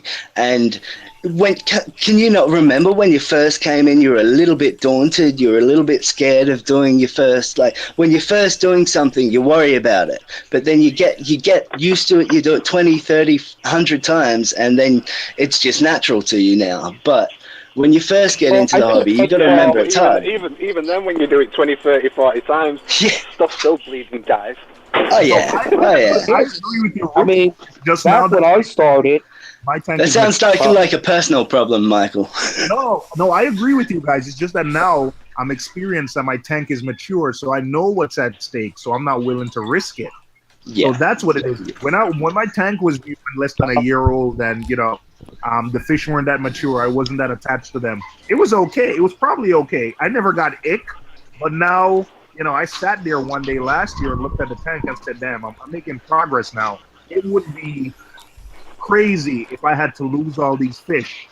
My wife would probably sorry, go on. No, I said my wife would probably kill me if I kill her Nassau tang and or killed one of her fish. So that's my motivation for quarantine now. So the thing for me now is I've got to the point now with the whole fish situation is I'm sick of them. I get fish. All I do now is get fish that are going to do a job. Fish that are not prone to getting white spot and stuff. And I've got an Ivan Drago mentality. If it dies, it dies. Yeah. Simple. It's one of them things, isn't it, Michael? Like it's gonna happen, but you can do a few things to avoid it. But sometimes you just couldn't be asked in the hobby. Like it takes a lot out of you, this hobby. So I think a lot of new people that are coming into the hobby, when I started way back when, we never had all these kind of conversations and stuff like that. It was what it was. But I think even new people that are coming in, listening and hearing this, after a while, they're going to be just like a lot of us, pop and drop. You know what I mean? Seriously, at the end of the day, you're going to give it your all at the beginning, maybe when you're new and listen to these. But eventually, I think you will just get to that point and realize that it's not as bad as what it is. But you can't really tell a new person that just started off in a hobby that ran out, got all these fish, put it in, and their whole tank got wiped out. Like, it's hard to even talk to somebody that went through that. That's like, they don't care. They're going to keep trying. But they'll always But they need to realize it's their own fault half the time. Like, that's when we need to take a bit of You have to keep everything separate as well. Whatever net you're using for your quarantine tank, whatever grabbers for that frag tank, before it goes, you can't use a tank. You have to sterilize it. Things have to, it doesn't take much to contaminate your tank if you're going to quarantine. So when you say quarantine, people really need to realize how strict you need to be if you're going to go that route. 100%. All or nothing, man. Oh yeah. Hey Rico. Oh yeah. I have different buckets, different towels. I have different everything. I won't touch the same thing if I've touched the other tank. I won't go near the other tank if I put, especially, I'll put my hand in the quarantine after I've done the display, if I'm done with the display, but the opposite will never happen, that's for sure. So, yeah. I am wondering, where does it come from? It's a parasite. I mean, it's like, where does cancer come from? Exactly, yeah. Yeah, well, technically cancer comes from the sun, but No, it does. No, it doesn't. Cancer, everybody's born with cancer does cells. lung cancer come from the sun, does it? Cancer comes from the sun. Okay. No, it doesn't. So lung cancer comes from the sun, does it? Okay. So the radiation, later. which cancer is comes from the sun, but yeah. Okay, go on, Narcosis. So my tank does not have ick, and then all of a sudden, my two fish are fighting, and one of my fish comes up with ick. Okay, all right. So I'm gonna throw it there. It's not the sun. Where does it come from? Ick is in your tank when a The fish sun did it, man. is stressed out, has a weak immune system, and that's when issues happen. Keep your fish Listen, fat, it's like happy, cancer. and not stressed. It's like cancer. Everybody's born with cancer-causing cells. It takes something to trigger it to make it come from dormant. It's that as well, but it's not even that. Cancer is a common term for a growth normally inside of the body, whether it be malignant, whether it not be. It's not. All cancers aren't the same. Narcosis. Cancer is not caused by the sun, bro. Not all cancers, anyway. Definitely certain types of cancers, like melanomas and stuff, but not. Not all cancer. That's for sure. So, my missus works in a hospital, so I know a little bit about health. All right, okay, kids. So, one sec here. I have a question in the chat about Apex. Yeah. And if any of you guys are doing anything cool using the virtual outlets. So me personally, I've used virtual outlets to enable certain modes. One of them is like for my tank, because when I had my Radions running through the WXM module on the Apex, I had like I'd have a movie mode. So if I'm watching a movie, I'd hit the virtual outlet switch and it turned the lights blue so they're not blinding and distracting from watching the movie. I also had a photo mode, so if I want to take a photo of the tank, it'd whiten up my lights. So that's all I've really used virtual outlets for. I'm debating actually using some with my ATK so I can somehow delay it from alarming me when I do a water change. So any of you guys, do you guys do anything cool with virtual outlets? The only thing I've used virtual outlets for is to kind of change modes of pumps. Mm-hmm. And I posted I've used these with Tunsies, but pretty much any pump that connects to the Apex using the ports, the variable speed ports, you can. So I posted a link to it in the chat. Scott Leaf kind of started it, but I've used that for years on Tunsi pumps, Jabo pumps. Even at one point, I programmed my my gyro pumps with that. So that's the only interesting thing I've used virtual ports for is to like change modes for pumps throughout the day, like have a flush mode right after feeding, have a high tide, low tide. However, just keep changing modes throughout the day. Mm-hmm. Yes, I know what virtual ports are. we don't have Apex too much here in Australia. You'll see about 1 in 100 systems, maybe not even, will have an Apex. And that's being really nice. You got to think a brand new Apex system, just a basic one, is over 2,000 here. It's like 2,600 or something. It's ridiculous. Who can afford that? It's like what, $700 here. 700 American. You got to remember, right now I think we're about 75 cents a dollar. So 700 American is right about 950 Australian, but 950 is still half. It literally is at least any of the prices you pay. If you can work it out to Australian dollars, as I said, 75 cents to a dollar, we pay at least double. A Red Sea Reefer 525 is $6.5 grand here. Whew. Yeah, cheap. I know that. Yeah, I know there are only like 2 over there or something like that. I think maybe 3. So Either way, it's double. Not cheap. No, no. So a lot of people in Australia, well, from people I've met anyway, don't run Apex and stuff like that on their systems. It's just too much, too expensive. And if you see stuff for sale secondhand, people are asking like $100 less than it is new. So it's not even No worth discount. investing in secondhand stuff. No, no, no. Literally, secondhand Apex, the old school one, the other day, like original one, they've been used for 7 years. He still wanted $1,200 for it or something. I'm selling mine for It's just 500 crazy. Canadian. Yeah, Crazy. exactly. And that's like what, $2 US? No. I'm joking. I know, It's the eh? same with the Australian dollar at the moment. Don't worry. Hey, that's on a side note. One thing about onesies, but it could be seen as a good or a bad thing. But if you get a button-up one, the crutch button likes to undo a lot. So, as I said, it could be a good thing, could be a bad thing. Depends on your situation, I guess. Yeah. Let's see if people in the chat can take me more serious with a gremlin There you onesie go. on. Hey, maybe then people will listen to me and believe I'm a good reefer. So a completely random note on the whole gremlin thing. When I was a little kid, I had like the little gremlin Gremlins action are figures. I had Yeah. the happy one and like the evil one once it got wet. And I'd always Man, I put remember being so scared.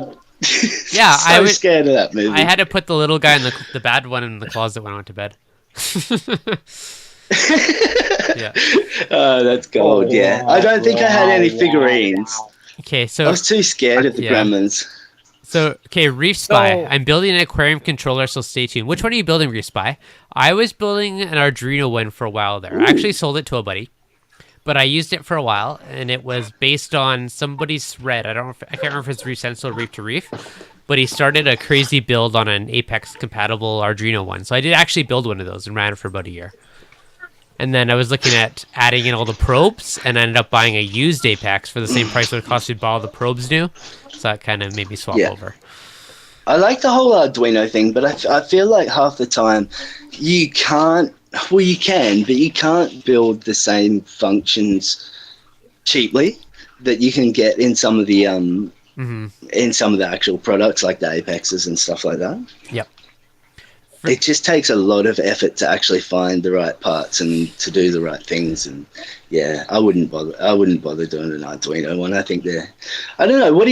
Do any of you guys have? It's not so much of a brand over there, I don't think. But is it the Reef Elite controller? No, it's like a black full controller. It's another brand, Reef Elite, I think. Or what is it? Which one? Is it Reef Elite? I don't know. I've heard they're on the BRS website. I know that for a fact. Is it kind of long? No, it's about yay big and just a black little controller, and it comes with all your power boards and all that to control all your stuff. Reef Keeper, yeah, that's the one. Reef Keeper What are you Elite, guys' opinion on that? Oh yeah, Reef Keeper.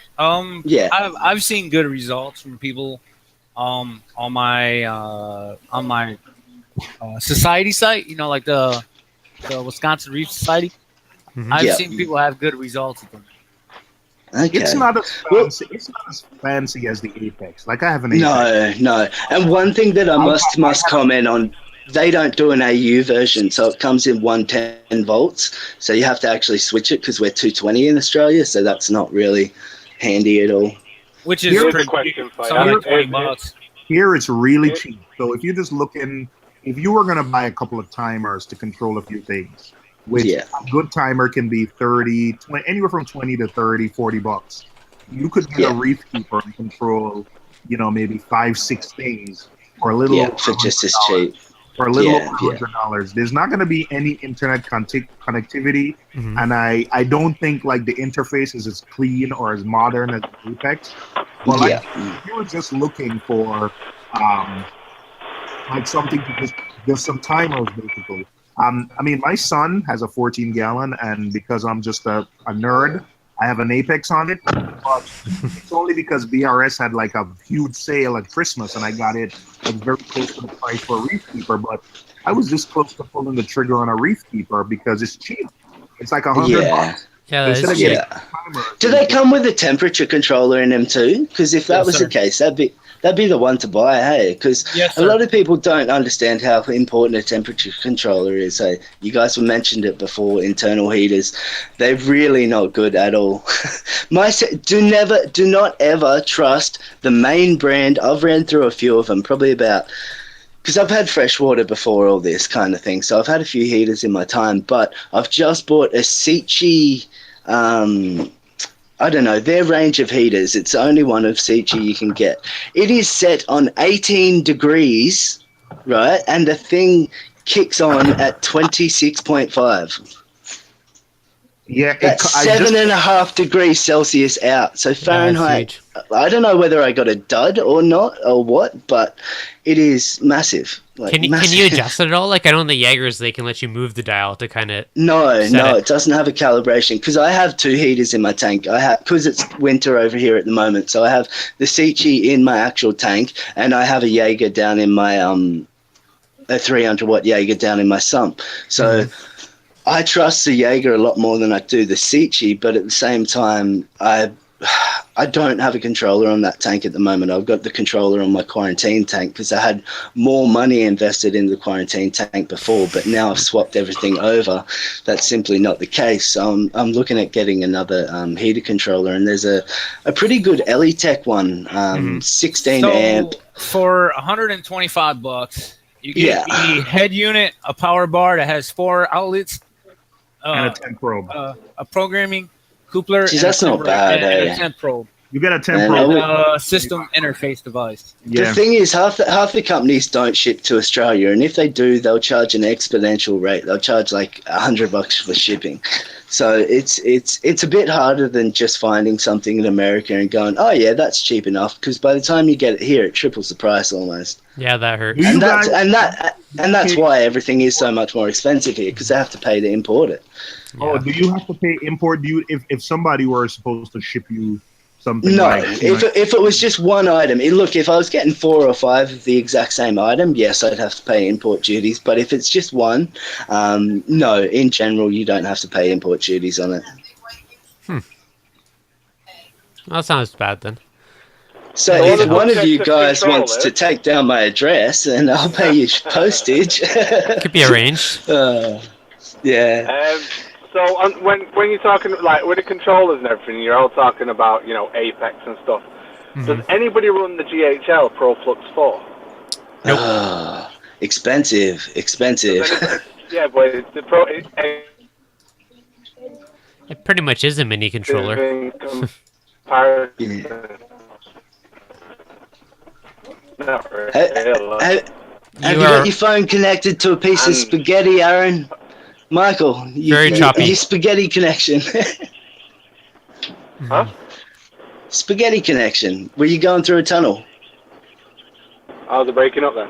Yeah, you're super Just choppy. a little bit. Doing the robot. So, Rookie, how much would it cost for me to ship this thing to you? You think? Look, I've had. I think Dave helped us out one time and looked into it, and it was under half the price places wanted to ship me. Say I was getting quoted about 100. There was about $45 to get it shipped.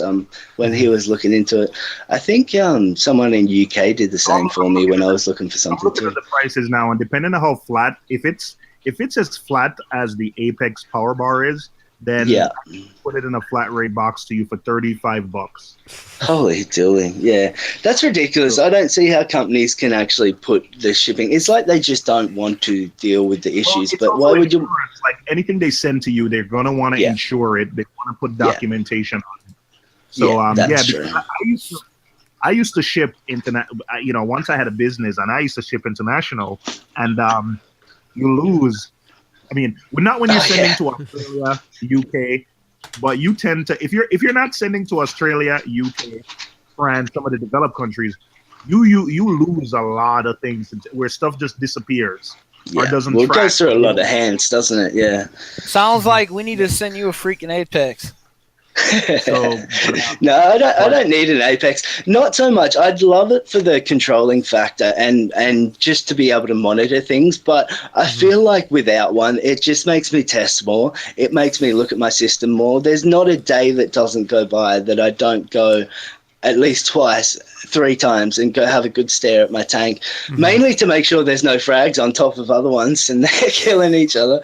But yeah, either way, it's a good excuse. Yeah, that's it. I feel like sometimes when you get all this controllability and whatnot, not so much, like, but it does take you away from it a little bit. Like, not so much from your testing and stuff. Yes and I no. only use mine to monitor my tank and as a safety measure. So Everyone says that. As soon as I come home, the first thing I gotta do, man, is go in there and look at my tank. Yeah, have a look. Look at my tank, check my alk. I think I'd be too inclined. Check my calcium reactor, make sure it's dripping. I'm not gonna lie though. My, regulator, make sure that's bubbling. Since I have the Apex sensor doing like ozone, I literally check my orb every day to see the effect that ozone has had. Because I run it for 4 hours a night at a low rate. So if you're on YouTube right now, you can see it turns on around midnight. You can see it climbs all the way up, then it shuts off around 4 a.m. Then it stays higher. So I don't know why.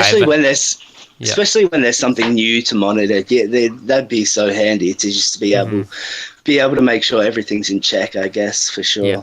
But like, what? I'm just a snob. I'm cut because I can't have one. So it's just like, fair. Well, screw you. Apex sucks, man. Well, you have a good excuse. I don't actually mean it. I'm just jealous. Yeah, exactly. That's fair. But us like Aussie reefers, it's not easy unless you're rich, man. I'm not like natural reefing. I don't have bloody $8,000 to buy a brand new reefs. What was it? XL7 250.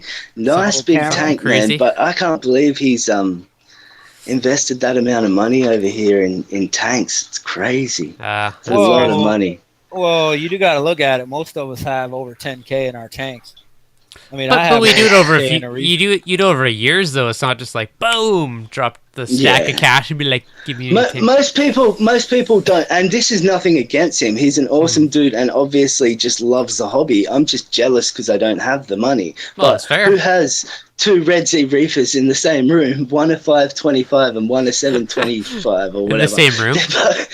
Yeah, you should put them together and make a big L shape. That'd be cool. Yeah. And if you're watching Natural Reefing, don't stress, man. We're just giving you free advertisement, bro. Free advertisement. I like that. That's it. Yeah. Us Aussie reefers, it's such a small hobby over here, so it's like a lot more of a niche. Like I have a few hundred subscribers from America and I have 35 or 40 from Australia. Like that just goes to show how much bigger the hobby is over there. Oh well, I'm in Canada and still half of my subscribers are the US. So yeah, you're a little bit closer to the old US than me. Yeah. So if I wait the 72 days for egg to go away in my tank, and then I get another fish, does that fish automatically come with egg? No, not automatically. But is it not good to safeguard? So if I put that fish in my tank, and then he gets stressed out somehow because I'm not feeding him as much, is he going to bust out an egg? It doesn't just come from stress. It's an underlying issue. Ick is not something that magically appears out of nowhere because your fish is stressed. It's a parasite that comes in on fish. So when if you have ick and your fish die and you run your tank fallow for, I don't know the time of day, but let's say 70 days, your tank is now ick free because it didn't have any fish to feed on. Yeah. Now, if you bring in a new fish, not because that fish doesn't have any spots on it, the fish could have ick on it, but unless you put it under a microscope or something, or I don't know what it is. Well, it can be underneath the skin. It actually, I believe it just penetrates the skin when circumstances become like stressful or like when certain things pop its head up. So it is something that's underneath the skin. And the fish's immune system are fighting it off, but stressors like not being fed or something else could cause the fish's immune system to weaken. But my thing is that if you've done a run that's 72 days fish free to get, To be fallow, free, yeah. why on earth you risk it again? Like, I'm telling you, why would you go ahead and risk? Like, to me, like, tank transfer method, it's about 14 days, and it takes a lot of salt water. It's probably going to take about 20 gallons of salt water. But for me, man, I have 13 or 14 fish. I can't risk 14 fish. For me, it's all about, for my wife, it's all about the fish. Like, I can't risk my fish, so I take precautions to protect my investment. So that's what I do. But it doesn't appear out of nowhere. I mean, you hear theories, but it's a parasite that comes in on fish. It could be in your system, and then stressors cause it to, show its face. But it doesn't just, if your system is free, it doesn't just appear out of nowhere. And you might never see, like, my system could have ick in it. I don't know. And it could be that because my fish are overfed or just not stressed, it doesn't show. I don't know. But it's hard to say, like, it comes out of nowhere. Or I hear people say all the time, like, every system has ick. That's not true. I believe stress, whether or not you have it, I believe stress brings it out. 100%, yeah. Yeah. So for me, the biggest thing is, and I also think I know a lot of people tend to be skimpy on the feeding and try and keep their nutrients low, and I think that, I honestly think that causes a lot of ick and issues. Yeah. So your fish are hungry, they're gonna be more stressed out, they're gonna be more aggressive. They're more aggressive, they're gonna stress each other out. So you gotta remember, majority of these fish in the hobby we've taken from the reefs, and they're not eating once a day, they're not eating twice a day. They're going around constantly grazing all day on the reefs. So, like, I can't say too much because I do only feed my fish once a day, but they're not new fish. If I had new fish, I'd be feeding at least twice, 3 times a day throughout the day. Get some variety into them. If they don't like one thing, try and get them onto something else. And the more you look, I've had this stuff here for the last 6 months. It's red marine algae with natural garlic extract, ocean nutrition stuff. My coal tank didn't want to know anything about it for the first 4 months. I put this stuff in the tank 6, 7, 8 times. Didn't touch it. I put it in there the other day, and he just mauled it. So it's one of them things where you just have to be consistent and try heaps of different things, and don't just give up on a food because it hasn't worked once, I guess. So I'm on just that cheap. note, I didn't want to buy more. On that note, I'm gonna feed right now. Okay, here's another great thing about an aquarium controller. I can be like, boom. Now my feeder's gonna start and feed the fish. Yeah, but I don't trust feeders. I don't trust auto feeders. Like the Eheim one's okay. My but fish are getting fed right now, man. Depends on. Yeah. Well, autumn. There you go. The feeder's dropping. They're gonna be eating in a minute. How do you feel about controllers, Narcosis? How do you feel about controllers? Do you have one? Of course, man. I got the brand new Apex. That's what I'm talking about. Okay, I'm bringing this back to Apex because we're so far off on Ick now. Okay, back to Apex. All right. What's the coolest thing you've done with your Apex? He's a brand whore. Right? Come on, he gets the newest of everything. I use it to auto feed my tank 4 times a day. Do you have the Apex feeder or a different one? I have the Apex feeder, of course. Okay. I use that to feed my tank 4 times a day with two drum rotations set on the second setting of it. So I technically feed my tank 8 drum rotations with the Apex feeder. Okay. I use it to control my heat on the back end of the heater's thermostats. So if for some reason the thermostat will burn out, it will send me a alert saying that your heater is overheating, and that will let me know, hey, I no longer have a redundancy. Only thing I have now is the Apex controlling it, so I have to get a new one. Yeah, but one issue with that, I feel anyway, and it's not really an issue. It's more of just something I like, I guess. I like to feed my fish. They get to know you. They come up to you. And I'm not saying you guys with the auto top-off aren't feeding them anyway. But if you feed them all the time, then they're going to my Nemos, I shouldn't say Nemos, like my Ocellaris clownfish, there we go. I could, like, at any point, I could stick my hand in my tank and pick them up. Like, they just swim into my hand. Like, I like having my fish that come up to me type of thing. And I feel like having an auto feeder would make them, a little bit shy of me. See, I don't even use my auto feeder. Because they're not relating me to food. I don't use my auto feed every day, though. And you said it's hard to feed. How hard is this? There we go, fed. How hard was that? Very hard. Well, yeah. People be lazy nowadays, man. We're all lazy reefers. Something wrong with humanity, hey. Bloody hell. We're all lazy reefers. I know it's not narcosis. He isn't lazy. He's a techor. He loves the latest and the greatest of anything. Yeah, you do. You get new salt like every time you change your underwear, don't you? Like once a day. No, man. I freaking use this stuff just to monitor. I use the Apex to monitor my calcium reactor. I have it set manually. I just use it to monitor it. So with my auto feeder, I used to have it feed daily on the smallest setting with tiny pellets and only one rotation. So it's basically a snack. Yeah. But now lately I leave it off, and if I'm out and I'm not coming home, then I'll whip up my phone and just give them a feeding.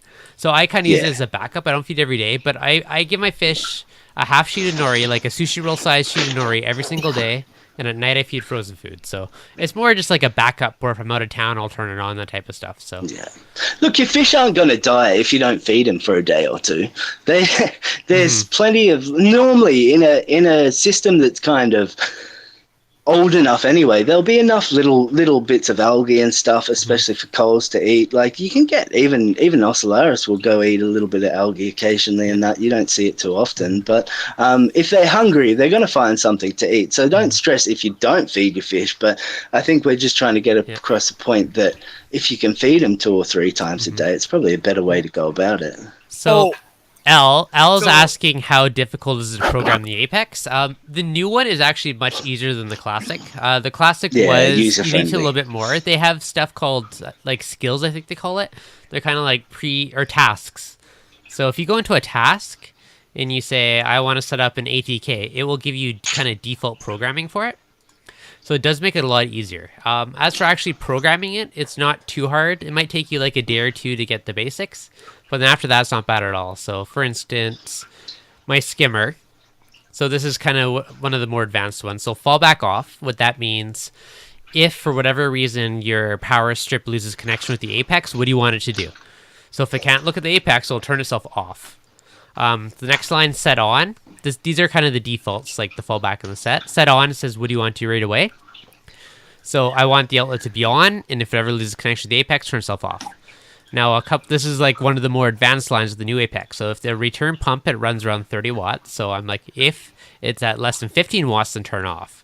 And I do that so that the skimmer knows if my tank goes into feed mode. So that way it'll turn the skimmer off, because if your tank's in feed mode, your water level rises, and you don't have to worry about the skimmer overflowing. Another thing. Yeah, but how big's your tank? How big's your sump? Sorry. How much water do you have flow down into your sump when you put it on feed mode? And how high are your returns in the water level? Lots and high. Do you want me to go show you? How close to the surface is your... Well, I've seen your tank many times before, but yeah, show us quickly. Because I only have roughly 10... my system's only an 80-gallon, but I only have about maybe 10 litres max, which is what, 4 gallons? I have a lot more than that. 3 gallons flow back into my system. No matter what, as far as a sump goes, you should always have enough for you to be able to turn off all your power and your sump does not overflow. 100%. And I went a bit overboard with that and built it oversized. So I think that's why my sump, I think my sump's almost bigger volume than my actual frag tank itself. Okay, here, let's go and I will show you. I was going to say, the first time anyone on chat has seen anything but my ugly face. Hey, Dev. Hey. All right, so we got 2 of me there. Hey, what's up? Hey. We're going to go for a tour of the tank. I'm excited. I'm excited. Okay. I haven't even looked at chat. Sorry, people in chat, for not First of all, looking. let me I just don't have any. change the light so you can Come see it on. better. Stop And teasing. then I'm going to show you guys a few useful things. Something else that I do use my Apex for is. See, now I lost my chain of thought. Say what I used it for. This is going to be so funny when my girlfriend eventually wakes up, opens the door, looks at me staring at my phone with a onesie suit on, talking to you guys. So just prepare for that. So that will be So first question, how is my return and everything? Go ahead. Okay, so here's the top of my tank. Yep. Here's the return outlet. Yep. Then on the top, my overflow, same thing, is very high. I'm going to turn the room light as well. Okay, hang on. Bear with me. I'll get my camera off the tripod and I'll go show you mine. Okay, so mine is very high. And then second, asking like, so in the sump, oh, another cool thing with the Apex. So I have like an alarm system, like the magnetic reed switch. So I have one of those in there. So I open my stand and automatically turns light. Yeah. Like these other cool little. It makes it really easy to automate a lot of that stuff. That's another great thing. Yeah. Agreed. Okay. In the sump, it's a decent sized sump. Like if you look at my tank's around 100 gallons display in the sump, so it's a good size. When I turn off the flow, the water level in here will rise probably to about there. See the way you've got it set up. Okay, that's that. Why is that return? Why is that last baffle so high? What, right there? Yeah. Oh no, I suppose mine's kind of high. Can you see? Can you see that? That's underwater. That's my sump, and I suppose you can see next to the actual tank itself. The sump is fairly large, but you can see here my baffle doesn't quite go as high as yours. It'll come back over here anyway, I suppose. Okay, now watch. Here, I'll turn my water off. Alexa, tell EcoSmart Live to turn feed mode off. Well, basically, Look at this fancy man. Just doesn't even do anything. I mean, I'm gonna yell really loud and tell Alexa to burn your house down. See if it happens. Oh, wow. Bloody, you rely on technology too much, fan. So here, Ricky, pay attention. Yeah. Okay. So that baffle being that high doesn't even matter. It could be higher No, than that. no, because it goes under. Yeah, well, it's meant to be. Yeah. No, I just kind of had a brain fart for a second. Why did you say? Did you build that depth? Right. Yeah, he built it. What's that? How hard is that to get down in the bottom to clean? In between them three baffles. No, in the middle of the two. It's probably not that hard because you can just use a skinny tube. Yeah, it doesn't really get clean. Yeah, that's why I went. See how I went with this setup? I went with the over-under. It's so much easier to clean. I can actually get a sponge down in there and whatnot. And I've just got a little, I don't know whether you can see it, but a little acrylic catch thing in there. And whatnot. His is probably pretty easy, just siphon with a tube. That's pretty much what I do with mine. I just siphon it with a tube. Yeah, that's the same thing. I'll poke my water change tube down there if I need to, but for the most part, it just hasn't really been anything like that. It can hold all my tank water. I still got a few inches to spare, but that's also partially dependent on this. So the return pump never cuts out 100%. It still keeps at a lower thing. But if I somehow did fully kill power to my pump, then it would drain down that extra bit. I think if you look at my system, Dev, because I've built my overflow, I've done the goosenecks a little bit higher than in your system. So my goosenecks are actually above the water level already, and just the end is just down into the water, if you can see that. So that's why I get minimal drain back into my tank, because it can't siphon it back down into the sump below that level. Now, did you put a siphon break in there, or is that just... No. It's purely just because, I don't know, I was trying to come up with the best setup when I was building it, and obviously you're never going to do anything perfect the first time, but I wanted to have the overflow as high as I could, and didn't realise the holes the size I drilled wouldn't allow it to get any higher. So the water level in the tank is probably about half an inch lower than I originally intended it to be, and hence the goosenecks are a tiny bit out of the water. But I've now learnt that, as I said, like, it's not that bad a thing. They don't get crap all over them because they're not in water to grow stuff, so they don't get your hair algae and all that kind of stuff just growing on them. And most likely, I don't know. It's actually probably a good thing you have it like that, because I see a wave here, and if you had it a little lower, I think you'd probably get more splashing outside the tank. Yeah. You see his wave in the back? Probably. I can only imagine if you had that on full blast, how that Oh would man, that's on 1 out of 10. So yeah, I don't turn that up because there's too many frags to blow around. Have a look at the actually while we're here. So AL was asking, is there any cons to the Apex? The price is my only big one. Yeah, it's not cheap, but I do like it. I don't think there's any cons. It works pretty well for what it's intended for. Cons to it. A lot of people have trouble setting it up in the beginning because they do not read what it says and actually be able to like understand what you're supposed to do, because it is a little different from everything else. Like, you have to hook it up to your phone. Well, use the Apex Wi-Fi to hook it up to your phone, to hook the Apex up to your Wi-Fi hotspot or your modem, and then then I had to go onto the actual Apex from my phone to set up Fusion, and now I control it with Fusion. So I have a question for everyone in the chat. Would you guys want to know that process and how to set it up? I actually did record myself doing it. It's not an overly exciting video. It's probably a good 10-15 minutes of it, but I actually went through recording, connecting to the Wi-Fi, logging in, connecting into Fusion and all that jazz. You should definitely put that video out, because a lot I think it'd be people helpful for some. It's half edited, but then I'm like, this is a long video. It's not exciting, but it might be useful. Yeah. I haven't done it yet. It's literally one of my ongoing projects in Premiere. So if you guys in the chat think it'd be useful, then I will post it and finish editing it. Dev, some of the best videos on YouTube aren't entertaining. And they're not short. They're not fun to watch, but they're very informative. So it's one of them things. You're gonna get more people watching something reef related if it's serious, and it's going to actually be informative in comparison to just being a joker and a bit of a tool like myself, I guess.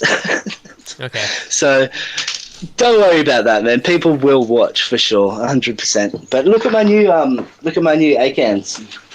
Yeah, I got a bunch of new Micro Musa, a new orange thing, a new green one. And new Scully, actually. Don't you? That Scully, see that bleeding apple Scully? That was $39. Yeah, that's so cheap. Crazy, dude. That's like 120 something more weird. But still, there's a few $100 in that tank. It's cheap, but it's not ridiculously cheap. That's for sure. Cheap. I have corals it's for what you guys pay. A few hundred for you, probably 1,000 for us. Yeah, exactly. Yeah, but we pay for the stuff, man. And as I said, it's kind of some things are really comparable. Like some corals we can't get too much of, and you guys could get heaps of because you import it all. So there's some pieces that like heaps of types of acros and a bunch of stuff that, because we can't get anything apart from Australian stuff. We're not allowed to import inverts or corals. So in Australia, what's sold is Australian corals. Our government's really anal about taking in species from different places. So we've had a lot of issues with invasive species. So that's why I guess they don't want a certain type of coral or anything to come in and ruin everything. So as I said, it's all Aussie stuff. So there's certain stuff that we can't get that you guys can. So it would be a lot more expensive over here in saying that. So say if I was just to ship some random coral to you as like a t-shirt or something, what is the fine over in Australia? Oh, probably All like right. 15,000. Like it'd be Probably like up there. 15,000 to you, or to who sent Yeah, you, or what? How's it yeah, work? at least, man. Like there's this government don't mess around. Hey, that's for sure. Australian government likes to kind of be ahead of the game, so that's why I'm so worried about all this Hawaiian stuff, because in saying that they might stop exporting fish or whatever, I guess our government always sees other places doing things and likes to be ahead of the game. So I hope that doesn't go down the same track for Australia, that's for sure, because if we come to the point where we don't export corals, you guys will be screwed for a lot of different types. That's for sure. Okay, sorry, back. Most likely, they're probably gonna do it with fish, but I don't know about coral. I just mean eventually, man. Like, I'm not talking tomorrow. I'm not talking next year. I'm talking 10 years down the track. Oh yeah, I mean it's already coming. I mean, Yeah. pretty much. You know, there's gonna be no kind of excavation from the ocean. You know. Yeah. All We're gonna going be aquaculture. Okay. What'd you say? Couple questions from the chat. I said, yeah, it's pretty much all gonna be hobbyist grown and traded eventually. One question: what kind of dosing pumps am I using? I have a Jabo and an Apex dose. I use the Apex dose for my calcium and alkalinity, and I use the Jabo for my trace elements. So with that, I have So first, I was originally doing 2 meals a day for the trace elements, and that was too much. I lowered it to 1 meal a day, and it was still a bit high. So what I did now, because they're asking about some advanced programming stuff with Apex, so now I only dose 3 days a week. So here's kind of a more advanced Apex. So fall back off. So if it loses connection with the Apex, turn off. Set off. So it's defaults off. So if time is 1 after midnight to midnight, so basically, then on, and only turn on certain days. So I tell it to be off on Sunday, Tuesday, Thursday, Saturday. So this only turns the outlet on Monday, Wednesday, Friday, which means it's only going to dose my trace elements on Monday, Wednesday, and Friday. So it's only going to do 1 mil of each one 3 days a week. So that's kind of one way I've done one of the more advanced things with it. So you've got a dosing pump for your trace elements even? Yeah. Automate everything. Man, that's ultra lazy, Dev. Automate everything. But I suppose, yeah, it gets it all accurate in that for sure. I've got an oddball dosing brand. It's called an all blue dosing pump, and it seems to be good. Very comparable, if not, in my opinion, better than the JP4. Yeah. The Jabo one. Yeah, 100%. Yeah. How much is it? Right around the same price, man. You have to get it out of China. Obviously, all that crap comes out of there. It's right around 99 Australian, which would be what, 75 US, 65, something like that. Can it dose a day? Because the 24. Because the Jabo can only dose 24 times in 1 day. Yeah, no, it can dose 24. But I don't know. I haven't gotten into it too much to look at it, but it seems like a pretty good, pretty decent thing. Yeah. I like how it has. I've unplugged the thing for like 2 weeks, and it still kept its memory. So in the chat, they're asking to explain the power a bit more. So the 2016, the classic Apex will tell you how many amps. So this is my old power bar. All it shows me is how many amps it's using. With the 2016, you can monitor each individual plug, which is a really cool feature. Yeah. So I've used it to automate a few things off of that. So if you look at my return pump, so it's in feed mode right now. So with the Vectra, you can tell it not to turn off for feed mode. You can tell it to run at a lower setting. So I set it to just a trickle. So right now, see my skimmer is drawing 0 watts. My skimmer turned off. My return pump's drawing 10 watts. Now how I set that up, if I go into my skimmer code, so what I looked at is how much power my pump draws normally, and it was around 28 watts. And in feed mode is at 10 watts. So I told it to look at that output. So if output return pump watts are less than 15, then off. So it keeps so the skimmer will keep an eye on how many watts my return pump is drawing. If it's ever drawing less than 15, it turns the skimmer off. So it's kind of one of those things. So it's a way of automating turning the skimmer off in feed mode. Now, the other thing I did, like in the Vectra programming, I think I set it to be 25 or 30 minutes to be off for feed mode. And then I also told the skimmer to defer for 5 minutes. So whenever it's turned on, if you flick that switch on, it's not going to turn on until 5 minutes later. So it's always going to wait before it kicks back in. The other thing, I also have a float switch in the return pump chamber, and if that switch is closed, then off. And I do that mainly so that if I do a water change, because I always just dump 5 gallons into the sump first, then it's going to turn it off if it senses that. I just noticed the other day, actually, I dumped it in, I'm like, oh yeah, the skimmer didn't turn off, so I had my float switch back in. What's going on, Racing Reefer? So here is my Apex here. I'm sharing screen. Yep. I'm not exactly sure where that power consumption thing is. I don't really deal much with that. You got the 2016 Narcosis? Yes, sir. Okay. So I'm in the power log there. Yep. This is what my heater's costing me. Now, hey, I have a question. Is that per day, per week, per month, forever? I think it's forever. Okay. Some of the stuff is forever. That's the one thing I wasn't sure actually yet, because when I look at some of the stuff, it's like it tells you a price, but it doesn't necessarily tell you the period. You know, that's going to be costing me a crap ton. Mm-hmm. I got to find out where it says how many watts. Let me know if you see it. I'm not. If you go back to your main control panel, scroll down, click on, see the EB832, click on the first circle. So your tank's drawing 640 watts, see? You can see how much draw each item is pulling. Yep. There you go. Yep. So heater 1 is a 100 watt heater. It's only drawing 87 watts. Mm-hmm. The skimmer's drawing 34 watts. Bubble is nothing right now. Heater 4 is nothing right now. Heater 5 is off. Mm-hmm. Heater 5 is my Neotherm heater. Yep. This one's a Jaeger heater. This is my calcium reactor pump to the calcium reactor. So that's drawing 48 watts.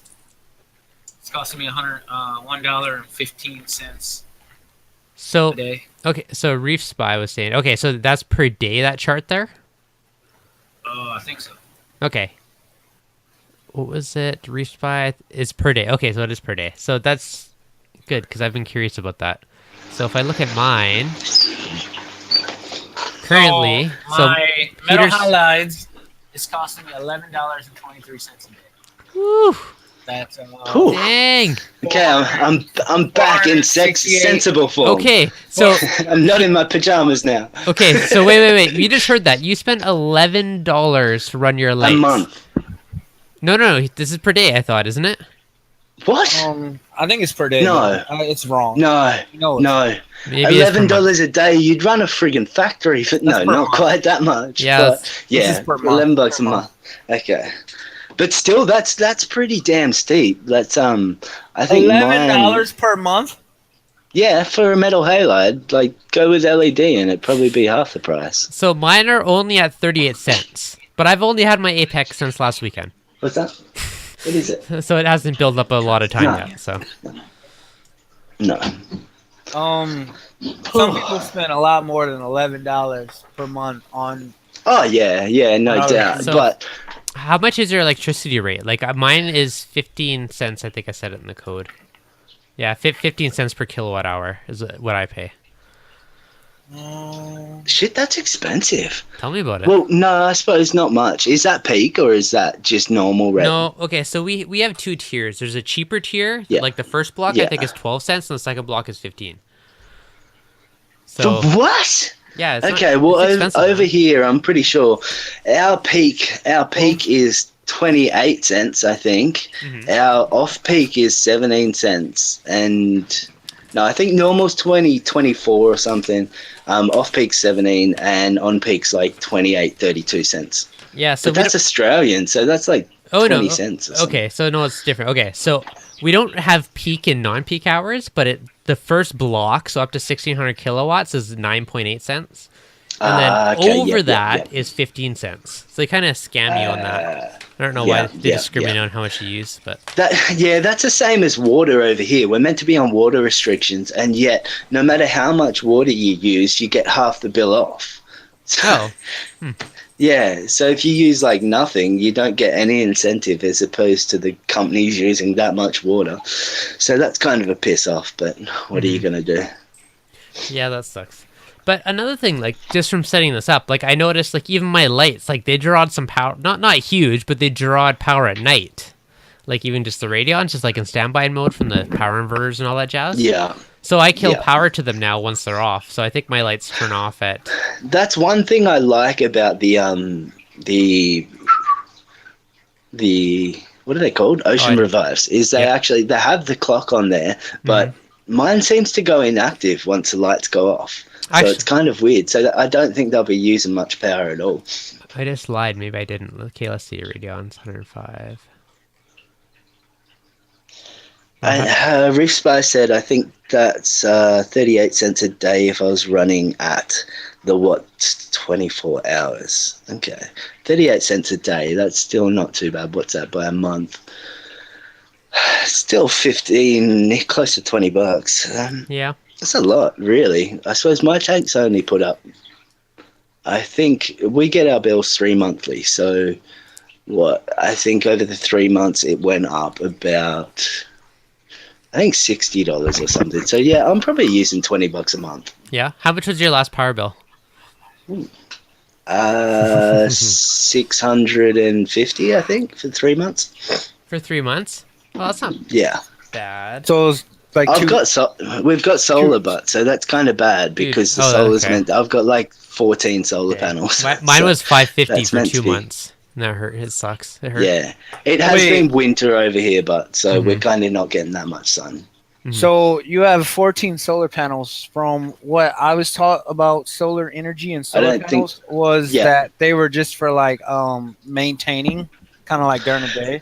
No, look, it puts all the electricity made. That's why they get the box and it's hooked straight into your system. In Australia, anyway, that's the way it's done. It may not be the same over there, but any of the electricity made gets put straight back into the system. You can't use it yourself, but you get paid a certain amount for that. Say we get charged 17 cents. They'll only pay you 4 cents for a kilowatt hour, but that gives you a bit of a discount off your bill, depending how much power you've made, depending how hot it is, all that kind of stuff.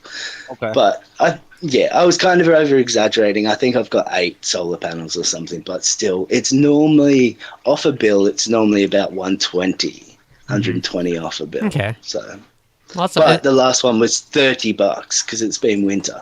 Yeah. So I've got to go check and make sure they're clean.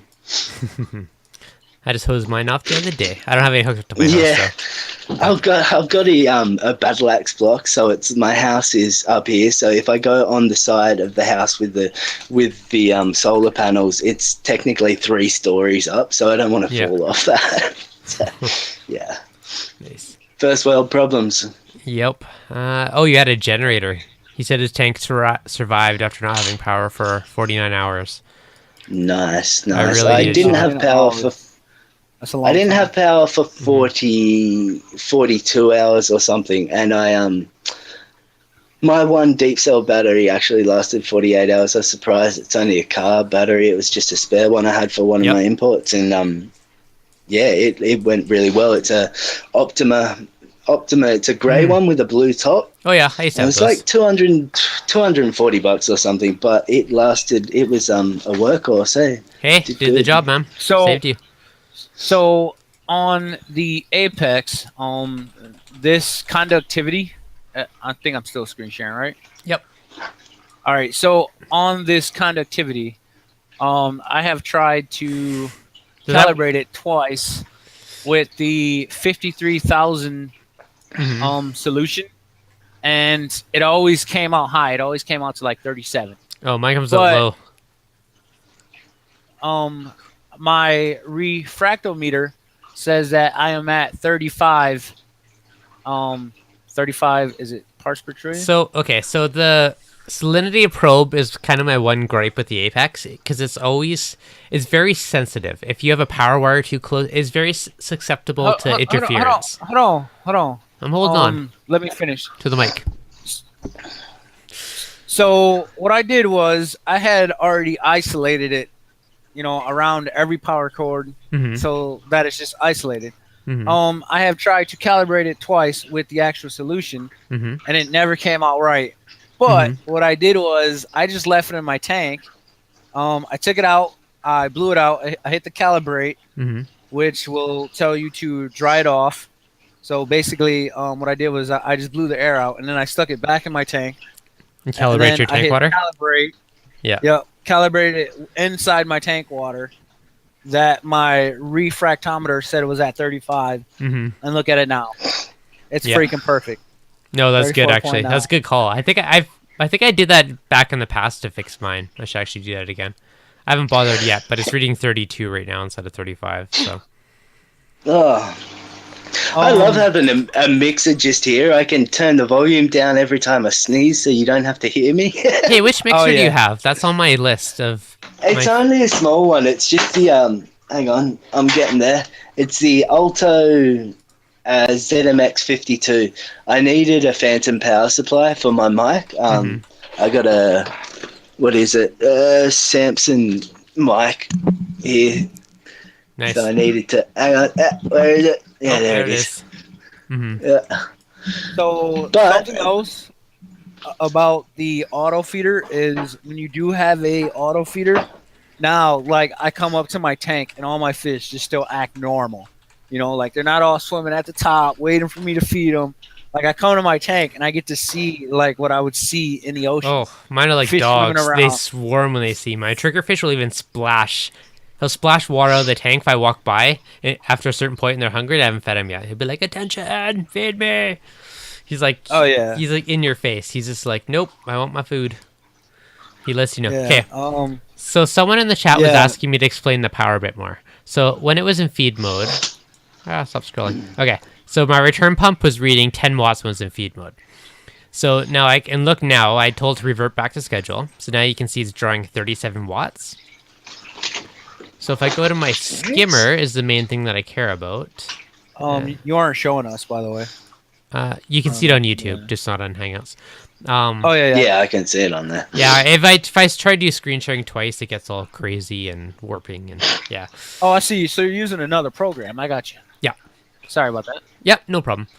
So what I do is I tell it to monitor that output. So I say if output return pump watts are less than 15, then off. So if I know it normally runs around 28 to 30, and I know in feed mode it's about 10 watts, I just say if it's ever running less than 15 watts, then turn off. So that's a way of me kind of bridging the Vectra with the ReefLink and turning off when I'm in feed mode. So I can use Alexa to say, okay, put my tank in feed mode. It will do it, and then my Apex can figure that out and turn off the skimmer or do whatever else it has to do. So that's kind of a way of bridging that gap and linking them. And same thing, that's just a float valve, so if that switch is closed, then turn off the skimmer. Freaking tech head, man. Heck yeah, automate everything, buddy. He's got Alexa and everybody. Oh, yeah. So that's one very useful one. That's a... Can you show me your dashboard? I'm going to see what your tank parameters look like. Okay, I want one sec. The other quick one I just want to show you. So with the ozone, so fallback offset off. So I only have it turn on from midnight to 4 in the morning. So from 00 to 4 in the morning. Who's asking what kind of trigger and how is it with corals? It's a blue jaw trigger, and he's one of the most docile triggerfish. He's been great, not an issue. My Hippo Tang is more of a punk with corals than anything else because he likes to pick them up and take them for joyrides. Okay, so with the ozone, so from midnight to 4 a.m. on, if ORP goes above 350, then off. I like 300 to 400 is kind of the general range, so I just pick something in the middle. So if it goes above 350, it turns off the ozone. And I also tell it if the skimmer is off, then turn off. Because with the ozone, it doesn't have its own pump, so I use the skimmer to pull air through it. So it's not really good for the ozone generator to run it without the airflow. That's why I say if the skimmer's ever off, then turn off the ozone generator. So those are... That's a great deal. Yeah. So it's really... the Apex or any controller, it's like a safety net in a sense, right? Like you don't need it, but here you go. This could prolong the life of my ozone just from it turning on for the skimmers off for some reason. Like all these little things. To me, it's a safety net or a backup or redundancy, however you want to do it. But you make a good point. And if I was in America, I think I would own one straight away. But I think just for some places, they're a little bit off.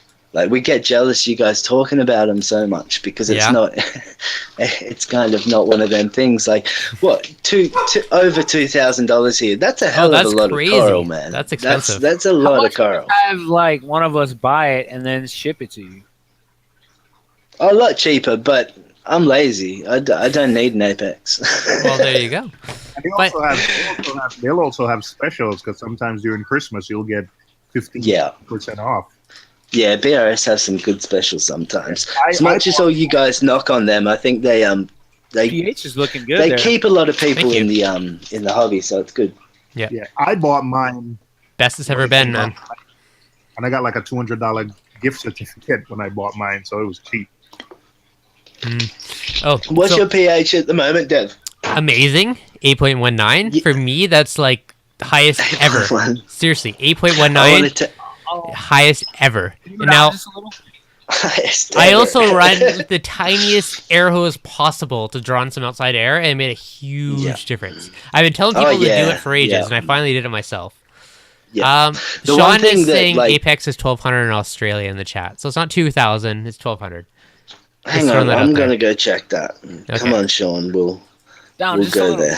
Down just a little, Reef. Because I've seen ones for second hand for more than that. Like people.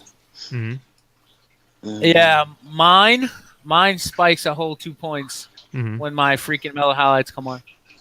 Yeah, look at that though, 8.15 to 8.19. Like that is dang stable, and dang high compared to what I've ever had in the past. It was 7.8 to just shy of 8-ish. So for me, it's a huge improvement. It's not got everything to do with it, but look, I've never test my pH like at 4 o'clock in the morning, but every time I test my tank, it's always when my lights are off. It's always at night time. That's because you don't have a controller to graph it for you. Yeah, but every time I've tested my pH, it's always been above 8.2. And I think, like, you've got to think of the ocean. The ocean has unlimited air supply. You have unlimited turbulence at the top of the water. You have unlimited oxygen exchange. So if you can get... I live, as I said before, I live on a battle axe block and I live on a decent sized hill. So in saying that, I get a lot of breeze through my house. I've got 2 windows in my reef room. So I just keep them constantly open. And I think fresh air's got a fair bit to do with pH. I also make sure I run, even in the quarantine, a filter right at the top of the surface. So it's like nice and agitated. And both tanks have never dropped below 8.2 as far as I'm aware. Like I test at 1 o'clock in the morning and it's still 8.2. Well, that's with lights out too. That's because you have magic Australian air down there. Okay, obviously. Another really interesting note. Okay, it's been I live in like Okanagan, which has been smoke Okanagan lately because there's been so many crazy fires last while. Yeah, and my pH was a lot lower, and because of all the smoke and CO2 in the air. And after like months, it finally rained. And after it rained, it was clear the next day, and I had a big jump in my pH. So it's crazy just like how much that affects it. Like where was that? And you're dosing calcium. Are you using a calcium reactor or a 2-part or? I'm using 2-part. And 2-part, okay. Yeah, 2-part, and I dose my alkalinity at night. That's another thing I do. So same thing. When I originally tuned it, I looked at when my pH started to drop, and that's when I started to dose it. So right now I have. Let's go into alkalinity. So I think Reef Spice is a little bit jealous of your constant pH there, Dev. It never used to be, man. Seriously. Yeah. Like I'm impressed how stable it is. Like I think it's little factors. Everyone goes into all these crazy things of what it can be, but then you ask them, do you have many windows in the house open? And they're like, oh, I don't have a window in the room. Or it's not always the case, but a lot of the time it's the case. And I don't know, like you think of the ocean, we're trying to emulate what's going on out there. as I said, they have unlimited supply of clean air out in the middle of the ocean half the time. Like where the reefs are, there's not pollution and stuff as much as we get anyway. But so one cool thing, I mean, the dose, I like the dose. I think it's freaking expensive for only 2 heads, at least in Canada. It's like $400. However, looks like a good piece. Yeah. Here's my question. Yes. Can you get that dose to like do like just like straight drops, like drop? You can do 0.1 of a mil. Yeah. So what is that? Is that one drop? Like one drop? Probably. 0.1 of a mil. That's very that's precise. Pretty impressive. Like, see, if you look at my elk, I like how easy it is to program. So, just for instance, if I go into alkalinity, I say, okay, so between 1201 and 1030, dose 42 milliliters, right? Now, if I actually go into it and look where it's dosing, it breaks it up throughout that time period, which is cool. So it breaks it up to every, 07? So every 10 minutes, it doses 0.8 milliliters to the tank. So it keeps it very stable. Now, I dose my alkalinity when my pH was starting to drop at night. So that gives you a little boost. I also have my Chaeto reactor turn on at night once my lights are off, so that boosts it. And I also have my frag tank and my sump on reverse light cycle, so it's lighting my frags opposite to my day. So that's a huge chunk of why my pH has been stable lately, is all these little tweaks. Oh, yeah. Oh, yeah, that for sure, the frag tank. I used to dose at night, and that's one of the reasons that's one of the ways I kept pH up. But now I dose during the day, because I don't. It's like a new dose. Before I used the Neptune dose, which was a dosing pump I trusted.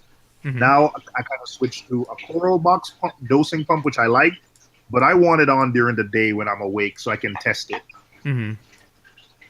Okay, so just for instance, so here, let me like hide myself for a minute here. Okay, so on here, so my lights turn on at 10 a.m. at 0%. By noon, they're at their max intensity. And they stay there till 6:38 p.m. and then they're off around 10 at night, so 9:58. Now, if I look at my frag rack, they turn on at 11 p.m., so an hour after my display is off, and then they fully turn off at 9 a.m. So there's only about an hour on each end of the schedule. Otherwise, I have my frag lights going reverse to the schedule, so that's been a decent chunk, right? I mean, it's not huge, but it's creating that photosynthesis through the frags that are in my sump. So between that and then, one of the switches, so that's my ATK just went off. And then my fuge light, or frag fuge, so this should be the Chaeto reactor. And the Chaeto reactor turns on at 21, so 11 to 9 a.m. 11 p.m. to 9 a.m. And then same thing, like there's, if shutdown probe, so if my temp's ever higher than 81 degrees, it'll turn off the Chaeto reactor. Like there's a certain stuff you can do like that. That's kind of like extra safety net. If your tank was ever too hot, you can turn off equipment that generates heat. That's not really essential. Hey, question, Dev. Do you find that the Chaeto reactor keeps your pH as stable as when you had the Refugium? I had a bigger boost from my Refugium, but I'm also comparing like 10 or 15 watt little LED strip, whatever it is, versus my 90 watt Fuge light, which was a beast. That's my experience as well. I just wanted, So, yep. Yep. No, it doesn't keep it as stable. It doesn't work as well as a pH boost. However, I gained a frag tank out of the deal, so it's a fair trade. So for me, was the space trade-off, right? I still have it. I mean, it might go back on there one day, but I just wanted that extra space in there. Okay. One of the reasons I keep that little mini Refugium going, but the lights, TMZ recommended these lights to me that work well, the purple lights, but man, they're like a jet engine, like taking off at night. When everything goes off, I literally could stay like 3 or 4 rooms away and hear the Refugium lights start up. Because it's like, it's almost like, think about the loudest desktop computer you've ever used. Which Refugium light do you have? I didn't get the question. What Refugium light do you have? It's this grow light I got from eBay, like $30. Okay. And that UFO thingy. Purple and white one, yeah. So, I was, before when I was saying that to Sean, sorry to cut you off, I just wanted to reiterate that. How much? And I did mess up a little bit saying the Apex was $2,000, but they were 2,000. And I'm not talking about just the pH probe one, which is your base package. You can get that one for 1,200, but the flagship monitoring one, you can see right there. Everywhere I check, it's still $1,600, and that's cheaper than it used to be. So how much is just the base one over there? 800. Like Narcosis, go look. No, you know how you can get just the Apex system alone, because that's 650 here. So how much is just the actual orange box thing? They don't sell that. The newer 2016 Apex, they're not selling it by itself. Ah. Yeah. Okay. Dev and I were having a private discussion about this. But well, over here they're saying they are. Here, look, hang on. It's all special order, 2-week shipping, but hang on. From the conversations I've had, my understanding is eventually, yes, they will sell the 2016 Brilliant on its own, but currently there's enough of demand for the 2016s as a kit that they're probably barely keeping up with it. So they're in no rush to sell the brain separately when they can sell the whole kit. So eventually, I think it's going to happen. But Apex is that the brain? Yeah, no, that's old brain. Old brain. See, even that's 650 over here. 550 is the Apex Classic with lab grade pH probe. Okay, well that system over here is 1,200. So yeah, pretty much double. So this is the one that I'm looking at. Hey, Rookie, if you're seriously interested in like a reef keeper or something, no, I'll definitely keep it in mind, and I appreciate that. It's like $35. It's like $35 to put it in a USPS, and you get it in about a week. Yeah, that's cheap. I say no. There's the one I'm looking at. You can see it's the full power bar and the feeder or whatever it is, and that's $1,600. So I also have the feeder. I love the feeder. Yeah, feeders. I haven't really heard too much. Yeah, I like it. Why don't you use your feeder, Dev? I do use it. Is that the one you use? Is it? No. I have the Apex feeder. Different I think it's loud. My only complaint, but otherwise it works well. Yeah. But at the same time, at least I listen to people complain about loud equipment. Yeah, that's exactly right. At least you can kind of be in the room and occasionally hear it and go, okay, that's still coming on. Yeah, I know it's working. And it's loud. It's on for like 30 seconds. So something that is wrong with it that is kind of faulty is something to do with the motor. If the motor is not directly in the right spot, like mine, mine, like every couple months, for some reason, it'll like shift over where I gotta take it apart and fix it. Oh, really? Yeah. I've had no issues with mine, so it's interesting. So I should probably actually send mine back and be like, hey, this thing's fucking.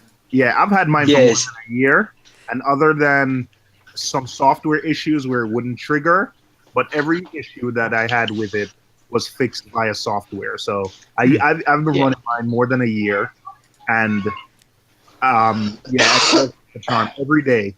In fact, the fish, it comes on at 1 p.m. The fish start lining up at like 5 minutes before it comes on, ready for food. How many times do you run it? One time a day for pellets, and then I feed frozen at night. So one time a day, all right. Who knows? Maybe I'm just running mine too much. I mean, I make it turn 8 times a day. What? Yeah, that's a lot. What? Yeah, dude. Pop it and drop. Okay. Yeah. So John was saying you must have a controller to run a doser. Just do everything manually. Okay. So the Jabo doser is all in one, right? That does its own thing. It's automated, does its thing. The Apex dose, you need to have an Apex with it. So but you don't have. But there is also the Jabo. There's the difference between just anyone new. There's the actual command unit, and then there's slave units you can get. So make sure you're getting a command unit, not a slave unit, because the slave unit's only add-ons for the actual command unit. So that's why they'll be cheaper. So they don't actually have a brain. They use the brain from the main one. Yeah, so with manual dosing, if you have a small tank, I mean, you can get away with weekly water changes. If you have a larger tank, you might need to dose daily, in which point it's a commitment. Like, I mean, you feed your fish anyways. I mean, I guess I could dose every day, but I find sometimes if you're busy, you miss a day. You forget. You forget. The thing is, did I do it today? Did I add twice? All your major elements need to be dosed at least an hour apart. If not, I dose mine 3 hours apart at least. So who's going to remember to go back 3 hours after? So it is one of them things even when you have the best intentions, you're going to forget. Yeah. You're going to forget. I still hand dose my quarantine tank, and I'm kind of glad that I've swapped the corals over and there's only some acans in there now because I don't have to dose it anywhere near as much because I was forgetting. The DKH was at 4.2 the other day. That's low. Okay. It was low, but it was stable. Stable at 4. Corals must love it. Yeah. So, okay. They're still kicking. Is the doser can dose smaller amounts throughout the day. Mm-hmm. So you can dose up to 24 doses in one day, smaller amounts. With smaller amounts or smaller spikes on your tank. So keep it more stable. Yeah. So you almost just, even as that's dropping 10, say like 5 parts of calcium, you're putting them 5 parts straight back in instead of let it going below type of thing. I'm going to go back to that 1 second because I 100% agree, but I have to read this comment. ReefSpy, I actually went to a Chinese restaurant today and asked the girl to translate the JAVO doser manual for me. That is awesome. ReefSpy, that is that's awesome. one thing. Is it actually in Chinese? Is it the whole instruction manual? He says there is an error in English translation. Okay, well, that's what I liked about the all blue one that I got. It's only a cheap one. Not too many people seem to have it, but it came with all English instructions that I could understand, and it was really easy to set up. So. Yeah. Okay. I those cheap dosers though, like the J-Bo, they're less accurate to me at those lower dosing amounts. So I prefer to do larger dosing amounts. There you go. I agree. That's one thing I did when I first set mine up. I actually got 2 20 ml syringes. I hooked the line straight up to it. I set it to dose 3 separate times a day for different variants and checked exact accuracy. So each when my dosing pump comes on for each second is 0.5 of a mil, and it is accurate to a millish. To pretty no, not even a millish. Like over a week, it was pretty much out by less than half a mil, and you could equate that to evaporation. So that's pretty good. So yeah, like on that note, so with the J-Bo, my feeling is yes, it is not as accurate. However, you can calibrate it. It kind of works more off how long the pumps work. Where so the apex will be more off like revolutions. It uses a stepper motor with like 40 something points, so it can go like it can count how many mini steps to push it. Where the J-Bo goes more off timing. How many milliseconds am I turning this pump for?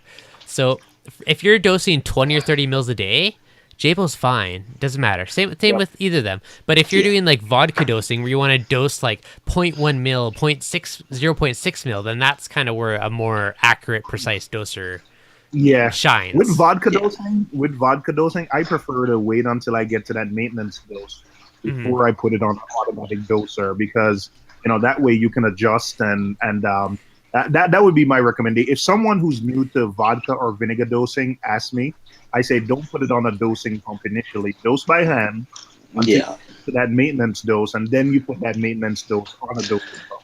Yeah, because isn't something that like if you miss a day, it's not going to be detrimental to your tank. Exactly. If you miss a day, it's going to do nothing. Yeah, exactly. So it's one of them things that it doesn't really need to be on a dosing pump, especially when you're first getting into it and trying to get the system acclimated to it in a certain way. And if you see anything going wrong, you just stop. You don't. Yeah, precisely. You don't need, or you can just notice when something going wrong and then reduce your dosing by half. That's what I always did. If I saw anything, even if I suspected something was wrong, like I'm going down to half and readjust from there. Yeah. Oh, hang on. One thing I did like about this dosing pump is the actual heads on them. I believe the heads on the J-Bo. I believe the heads on the J-Bo one are a circle with like barbs type of thing. These are an actual square. So these squares, that square is not slipping. So I like that. That's a lot more positive drive as well. Yep.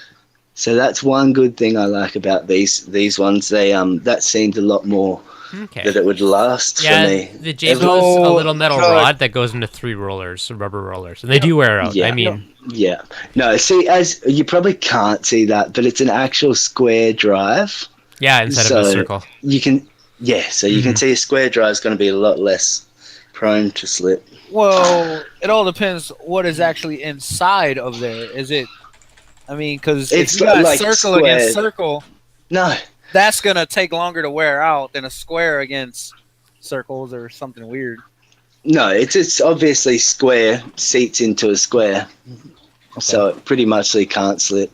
I have faith in it. Look, I haven't dealt with the J-Bows. I've seen them personally. A few people have them on systems I know. Speaking of and the build quality doesn't look that fantastic.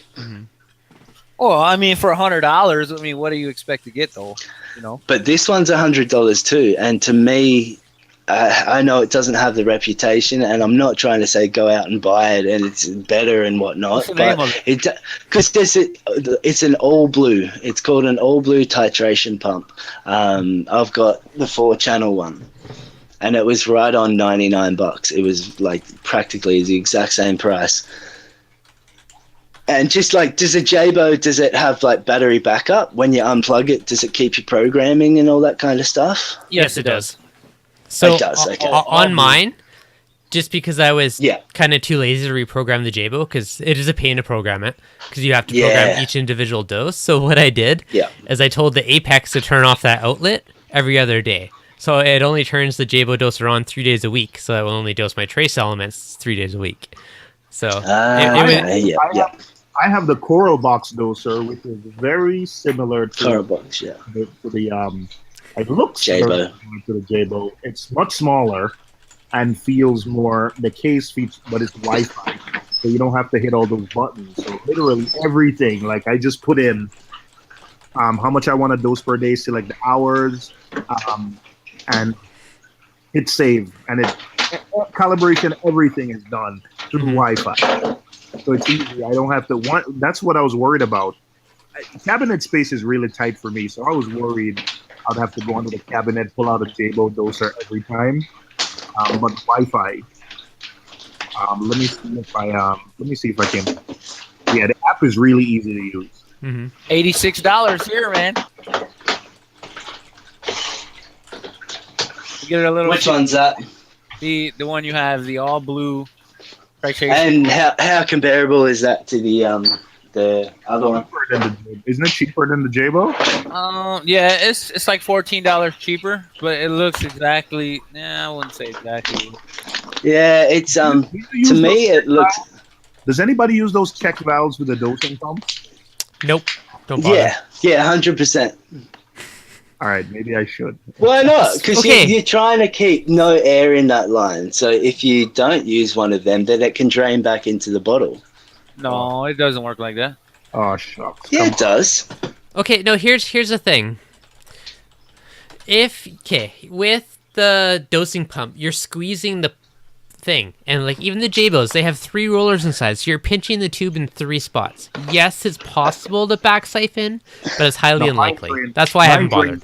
Mine drained. Mine drained. I could tell because it's coming. Okay, I'm gonna pull this line off and see if your theory works, Dev. Sounds good. So, God damn it, you might be right. You betcha, man. But at the same time, hey, you get them, you may as well use them. It doesn't hurt to have redundancy. It's always good to have backup. But then why does mine drain, though?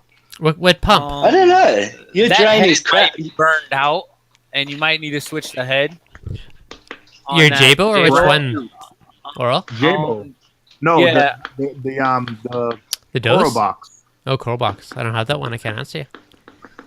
But same comes with the same pump? accessories as the J-Bow. Are your heads worn out on them? Because they do wear down over time from spinning. They're brand new. They're only 2 months old. I don't know. Should not be worn out. Yeah, I know they should not worn last out. like a year. It just doesn't maintain like a, it's coming from a high place and the lines hang down and the lines drain. No. So yes, the top down line should drain, but your lines going up to the doser should always be full. No, the Fine. line going up to the doser does not drain. No. Okay, well that's fine then, right? Because that's it's all going to we were gravity referring fine to. out, and then once it's empty, Yeah. you're only pushing that much, then it will gravity drain out. So it stays consistent. Yeah. So that's fine. Yeah. That's just gravity. This is physics at its finest. I do the same thing with mine. That's all good. Neither one of mine drain, the inline or the outline. I mean, the only way it drains is if it turns on and pushes fluid through it. Yeah. I guess it depends if it has a vacuum in it. It probably depends on the angle, and I bet there's a bunch of stuff that contributes to that. But as long as it's consistent, at the end of the day, as long as whatever falls out is what you tell it to dose. Yep. If it keeps suction on the line, it's only going to come out the end, and if it's gravity siphoning downhill, then it's only what it pushes out. So either way, at the end of the day, you're still getting the exact same dose going in, which is the big thing. Something I cannot wait to get is what is it called? The Triton? The Triton. Triton. Man, they should have called that something else so people don't get it mixed up with Triton. Yeah, Trident. The for the magnesium, the calcium, and the alkalinity tester. Mm-hmm. All day long. Oh, I can't wait till that comes out. Yeah, I'm really, really, really, really hoping I get on the insider program for that one. Have you applied already? I was in the ATK one. I didn't do the core one, so I'm hoping. I don't know if I think they just randomly select from the pool. I don't know if I have to reapply or not, but that's still on. Well, let me know because I'm gonna apply for that. Oh yes, I've been keeping an eye out. That's half the reason I upgraded my Apex, so I better get in there. But yeah, it looks pretty sweet. I'm sure there's probably 8 bazillion people trying to get one of those now.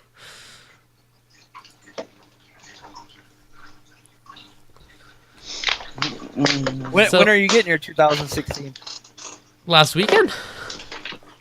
Oh, you got it already? That's why I got power monitoring, buddy. You betcha. I was actually going to do Monday's video on it, but then my Premiere crashed on me, and then I lost half my edits, and I got mad, and it didn't happen. So, and it was like midnight. I'm like, nope, going to bed. So, Is that a straight water, rookie? That's his vodka dosing. Dude, I'm sick, and it's 10 o'clock in the morning, for Christ's sakes. Of course it's water. He's drinking saltwater over there. No, I was tempted before. I was about to pick up my dosing container. Nice. Drinking old But tank water. I don't think alkalinity would quench my thirst, that's for sure. No. Oh, dude, that's Rather gonna make you mess dry. your throat up. Oh, yeah. It's only salt at the end of the day, pretty much. It's more than that, buddy. Got to be good, Freaking right? it's freaking baking soda. Yeah, but it's You cook with it's, it. it's diluted. It's You can cook diluted. with It wouldn't hurt you at all. That's like you can see. That's alkalinity.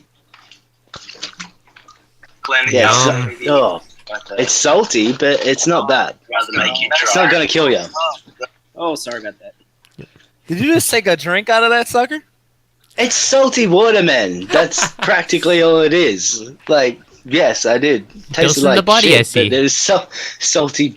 Yeah, I needed an alkalinity top up. That's all. All right. I was down on DKH. All right. Look up Aaron's aquarium and see what happened when he freaking got some salt water in his body. That was drinking water Yeah, from but the tank, that's- though. That's salt water that's from the not tank. pre-mixed. Not, Yeah. This is medical grade mixed with RO water. That ain't going in my body. I don't know. Come on, I'd be sick as hell. pansy. I'd be Yeah, sick man, as take a hell. swig. Immune system. You need a better immune system. I can't say much because I'm sick at the moment, but it's the first time I've been sick in about 3 years. Oh, that's awesome. My You need a better sister immune did- system. Where's my onesie? Yeah, my missus gets a flu shot, and she gets sick more often than me. I ain't getting a no flu shot. Can't even. No, me neither. That's a conspiracy theory, in my opinion. No, I'm not going there. Yeah. I Pretty know. much getting a freaking flu shot is like fish getting it. Half Yeah, the people exactly. that get them gets that's a whole nother topic. Any other That Apex is. questions out there? Apex questions. Yeah. Can you give me who wants to donate an Apex? That's my question. Yeah, if I didn't just sell mine, someone's buying it Friday actually. Dan Ode, so instead of dosing, would you use a calcium reactor? I actually did used to use a calcium reactor, so yes, I would. What made you change back to 2-part from the calcium reactor, Dev? So, interesting story. Part of it was because I was curious about the effect of the calcium reactor on pH in my endless quest to get above 8 pH. I know Rico has pretty low pH too. I'm not sure of his circumstances in his house, but he runs a calcium reactor as well. I did manage to get it higher with the calcium reactor fluent. So I went as far as starting with adding a drip cup. I added a second chamber. I DIY'd a second chamber, which helped. But adding a drip cup with an air stone in it was the biggest boost. So I eventually did get my pH up. However, I was curious to see about dosing. The biggest thing that got me to swap was because I have excessive amounts of calcium chloride in alkalinity solution, like a 5-gallon bucket full. So I pretty much am set for like 5 years. So I was like, what the heck, I'll go back to dosing for a bit and see. But the main reason now is because I wanted a frag tank so I can clean up my tank and get all the frags out of there. And the only spot I had was the chamber the calcium reactor was. Now, because I already have excessive amounts of calcium chloride and soda ash or whatever the heck it is, sodium carbonate, bicarbonate, can't remember which one it is.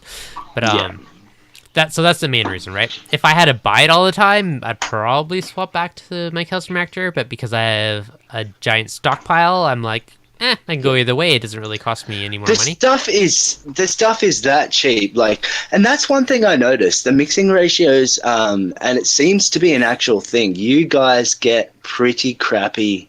Well, not pretty crappy. There's definitely better quality stuff you can get, but the basic stuff from BRS and that seems to be of pretty crappy quality for the alkalinity and all that kind of the calcium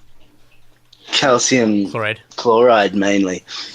But so that's a thing because the mixing ratios are completely different over here, and it seems to be doing different things. And but pharmaceutical grade, I get 2 kilos of each one. I get magnesium chloride, magnesium sulfate, calcium chloride, and your bicarbonate sodium. And the most expensive one is $8 Australian, maybe $10. So for how much? The other ones for 2 kilos. Oh, it's cheap. You get way cheaper over there. Just wait, hang on. I'll get my things that have the prices on them. So, there we go. Magnesium you chloride. Dose your alkalinity at night. Do you see any difference in your acros at all? Are they bleaching? Does anything change from you dosing it at night than rather than my pH is higher. At night. No, my pH is higher. Alk. That's the only thing I've noticed is higher pH, and that's the main reason I did it. So you have always dosed at night, or you just changed it to that, or? I've always dosed at night. Yeah, I've been doing it for a long time. Probably since I've had an Apex and can monitor my pH, and I slowly tweak stuff to raise it. So there we go. Magnesium sulfate, that is $3.95 for 2 kilos.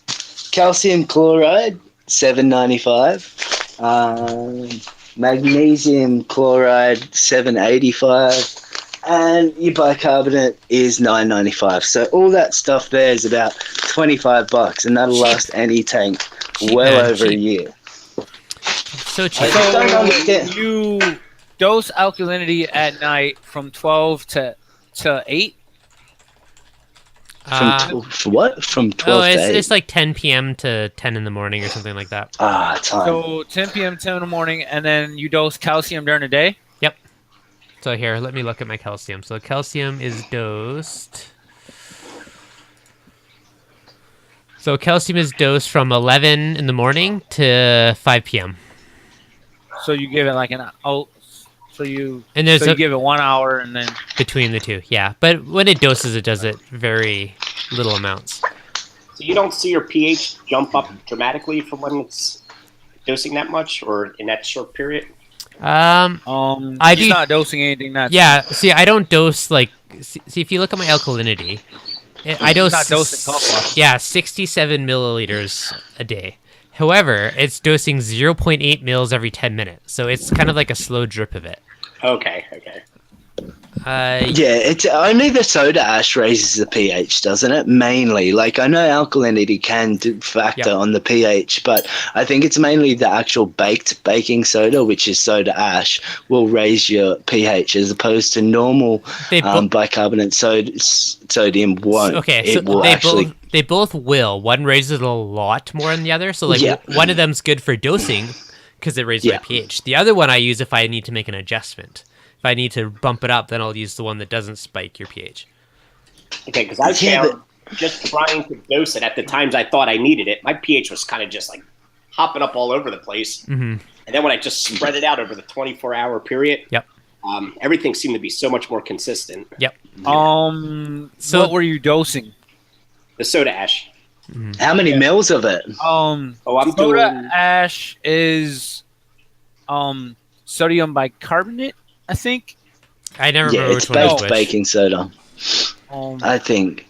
So bicarbonate, so 330 mils a day, something like that. How much? What? How much? 333 mils a day. That's what I don't understand. I have a crap load of corals in my tank. My tank goes through, my quarantine tank was going through 1 DKH a day. Now, to raise that 1 DKH, all I needed was, it's like 22 mils. Like, how are you guys dosing 330 mils? That's what I don't understand, unless you're mixing it way lower. You're dosing 300 and something. There is no way you should be dosing that much. No. You got a 10-gallon too, don't you? A 10-gallon? No, it's Reef Spy we're talking about. Oh yeah, come on, man. Yeah, so I dose 67 and a half How big mils. is your tank again? It's 180 gallons. 108? 80. 180. Mm-hmm. And a lot of what do you have for coral? Wait, how much two-part are you dosing? 333 mils a day. That's insane. How old is your tank? Year and a half old. You have how much? It's probably Reef Spy, how much are you mixing? How much are you mixing? Like, so say your soda ash. How much are you putting in with a gallon or with a liter of water? 2 cups per gallon. 2 cups. So a cup is 250 grams. So that's 500 grams per gallon. No, that's a bit. My tank was using 70 a day, and I have a 75-gallon tank, and I would say I have smaller colonies. So if you have a 180 and you have good, decent-sized colonies, no, actually, wait. How much did you say? 300?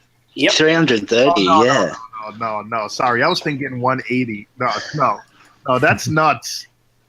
Like I don't have heaps of coral, but I've got a fair bit of coral, and yeah, for me to be dosing like 15 mils per day and you to be dosing 333, it really makes me wonder whether the quality of the products that you guys get over there has something to do with it. Is that the BRS 2-part? Maybe our corals are just bigger. Yeah, that's what I was saying. No, it's just what I was saying before. I swear there's something with the BRS 2-part system where it's just not as strong as it could be, because you guys have some stuff that's much stronger that you don't need to dose as much, but it's much more expensive. Now I've got it all dialed in, and I don't want to change anything. I know. Well, that's the thing, right? Fair call. If it works, it works. There's no precipitation. But 330 mils, that would almost like not overflow your tank, but like if you had a small system, it'd be enough to top your water up during the day as well. Yeah, absolutely.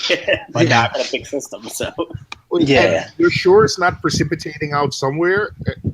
Oh yeah, I'm sure. I know it's not. It's just. So what are you dosing? What are you dosing at the same time, Reef-Spy? I don't dose anything at the same time. Okay, so you're doing it at least an hour apart. Yeah, they're on it. Opposite. Yeah, it's weird. I know calcium and magnesium can really interact and pull each other out of the water, but I don't know. That's weird, hey? 300. What are your magnesium levels at? Hi. What are mine at, actually? Magnesium is currently at about, I think it was 1410. I just last tested it, 1410 or 1440. That's good. Okay. Yeah. So you run kind of high. Yeah, I run a high magnesium. Everyone says 1380. Mine's 1450 constantly. It's one of them things. There's so many variants in this hobby. I think you really can't compare the two systems, even if they're the same equipment. Yeah. You may have set something up differently. That's kind of. But yeah, I'd have someone look into that. Look into that BRS strength stuff. Oh, I mean, you do got a couple big SPS colonies. He's got some coral. Yeah, I guess. Yeah, I mean, I guess. Come on, don't be cut narcosis. Yeah, he's got a few in there. Narcosis be like, I got 6 tanks. They've all got 1 coral in them. I got wooden frag in every tank. A lot of floras really suck up the alkalinity. They do. Yeah. Yeah, the Montes. Yeah, I mean, you got some nice colonies in there. Yeah, I mean they're just sucking it up. So trust me, I measure stuff every couple days and just make the adjustments as I need to. 330. That just seems so excessive for a 180 gallon. Hey. So something that did kind of like make me go, "Oh no, you can't be dosing that much." Was that big toadstool? I seen that and I was just like, "Whoa, you got all softies," and I kind of had to look again, Yeah. And like double check, I had that a while ago actually. I posted like something on Facebook and a guy's like, "You got all these fancy lights and you only have softies." I'm like, "What?" And I posted like 30 different photos of like SPS. He's like, "Oh, I guess I should have watched closer." I'm like, "Yeah," but I'm almost running out of in mouth. I'm running out of space though. It's terrible. To water are you using? How much what? How much baking soda or soda ash to water are you using? I mix them at 1 gallon at a time. So I think it's 2 cups per gallon or 2.5 cups. I forget. One of them, either the calcium or now the soda ash is 2 cups per gallon. And the calcium. You see, that's really weird, hey, because I'm mixing right around 100 milligrams. It seems like it might be a little bit less concentrated. It also depends, though, right? Because 250 mils. So you have sodium carbonate and sodium bicarbonate. One of them takes a lot more dosing to raise it.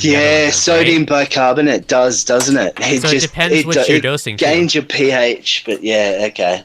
So I'm only doing bicarb, so it's bicarbonate. So it's not. So not. What is it called? Soda ash or whatever. Yeah, so soda ash might actually take more. Are you using it for its pH raising properties, Respite, or? No, it's just a byproduct of it. I just started using 2-part when I started, and I just kept with it. Yeah, so this is what it is. Maybe you should look into just straight bicarbonate. So what's it bloody called? They're saying too many things. Yeah, just straight bicarb. Well, I was actually looking into a calcium reactor. That'd probably be my next step. You've got enough corals. Yeah, it'd be worth it. So if I switch anything, it'll be to a calcium reactor. Expensive much. No, man, they're actually pretty cheap. I mean, I don't know. A full setup over here is pretty expensive. So I got my calcium reactor for a case of beer.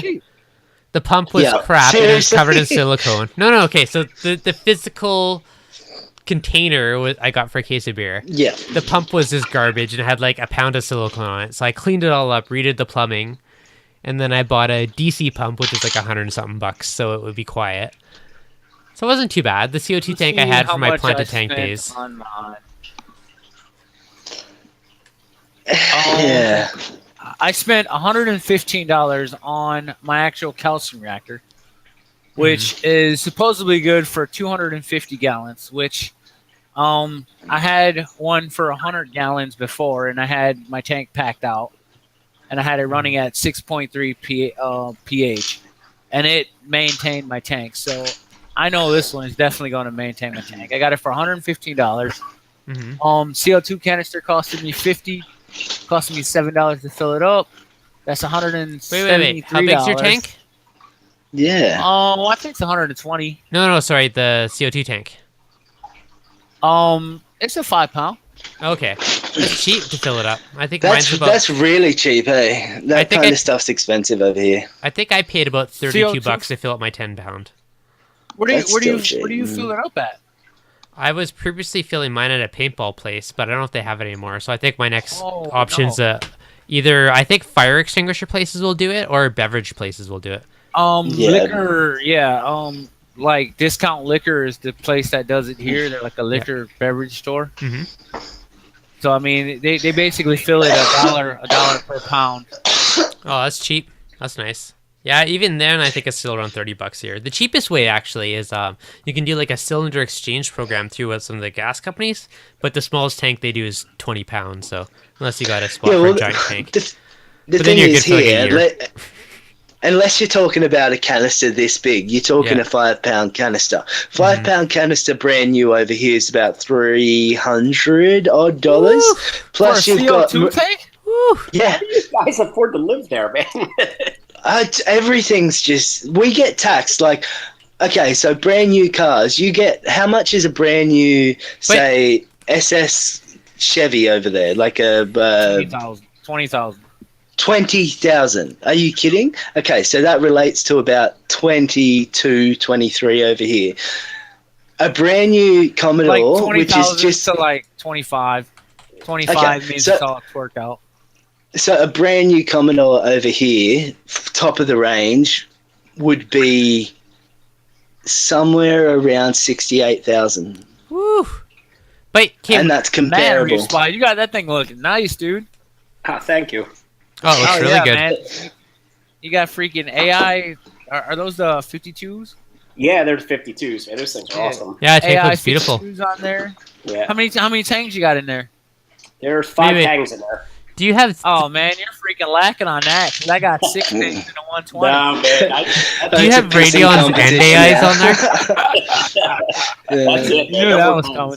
But no, I'm just messing, man. Your tank is looking really nice, man. ReefDudes is one of the tanks that I definitely, when I was first watching YouTube, definitely loved his tank, and it got me into the hobby a bit more. Nice. So we appreciate you, ReefDudes.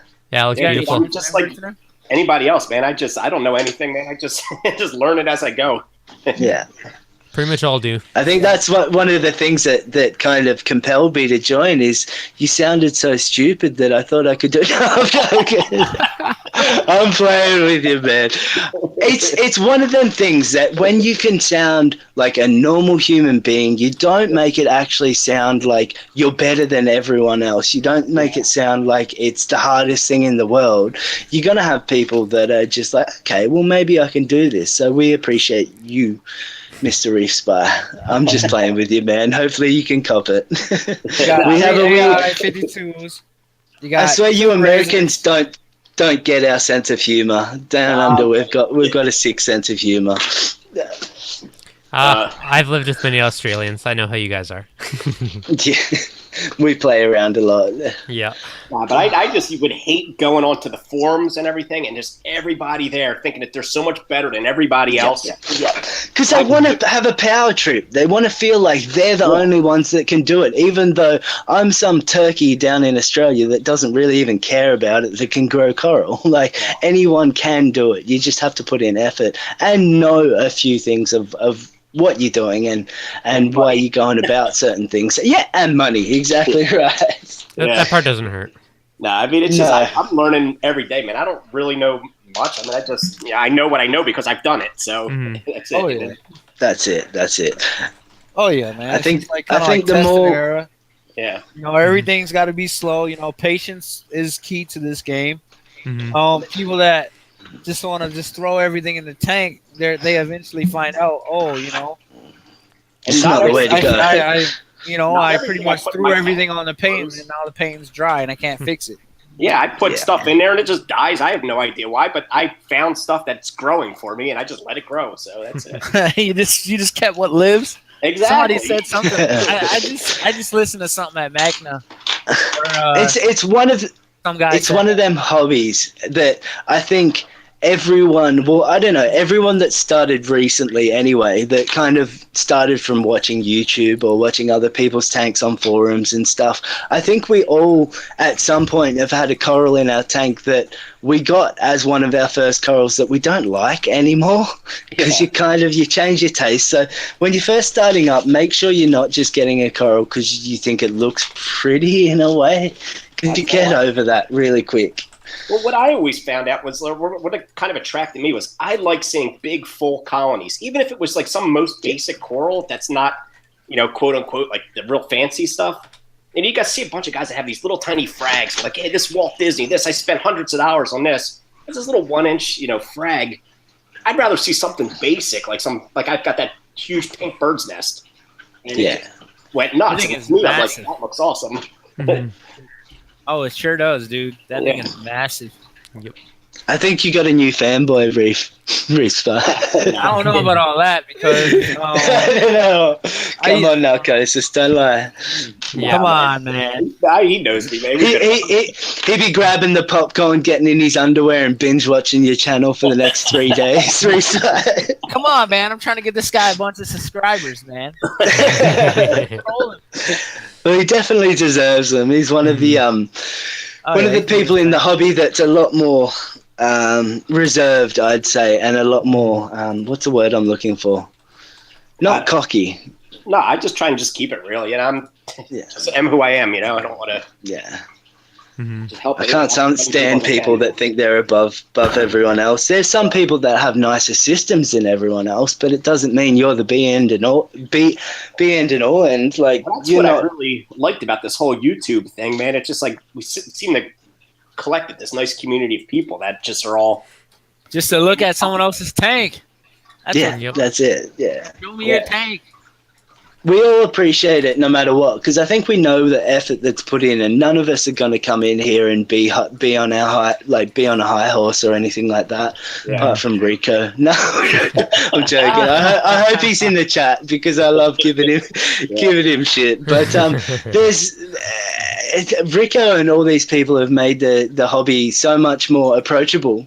There's all these live streams that I feel new people feel that they can come into and ask these little questions, and people that are sitting there just listening, we want to encourage you to get involved in the chat and ask questions if you're curious in that, because it's what keeps these things going. We got a question in the chat from Exclusive Reef. He says someone asked Reef Spy how big were his corals when he started, because he has colonies. They were tiny, I'll tell you. They were just little thumb-sized frags, man. That's all I buy. I don't buy the expensive stuff, man. I'm cheap, just like everybody else. Well, it means you're doing it right because they're big and happy. You just kept everything stable and just kind of titrated it up to 330 mil. Exactly. The tank told me what to do, man. I didn't force it. It just, told me what to do. Nice, man. Now looking at it again, Reef Spy, I hadn't kind of seen your tank in a little while. Maybe 330 mils is kind of up there. I mean, it's what it's eating, so. Yeah, exactly. There's some decent acro colonies there. My question is, what do you got on that tank for flow? I mean, I don't really see much of power hits. Yeah, it's kind of hard to see in this little video that's going there. It's a little video loop. But on each side of the tank, there's one of those Neptune wave pumps. So that's on the left and the right. And then on the back wall, I've got 2 Jabo RW8s. And that's it. Nice. Okay. So how did you decide that was the perfect flow for your tank? I didn't. I just bought them and put them in there. That's it, man. It's let it go.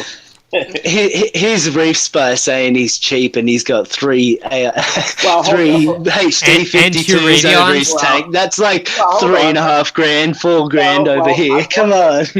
So I bought them from another reefer that wanted to switch to T5, so I got a really good deal. I remember seeing it. That was like at least a year ago. Hey, I remember watching that too. Those are like $400 a pop. They were. Yeah, they are. From my 90-gallon tank. So when I set that up, I used those razors. And originally, they were on this tank. I actually bought a third one, so I had 3 razors on here.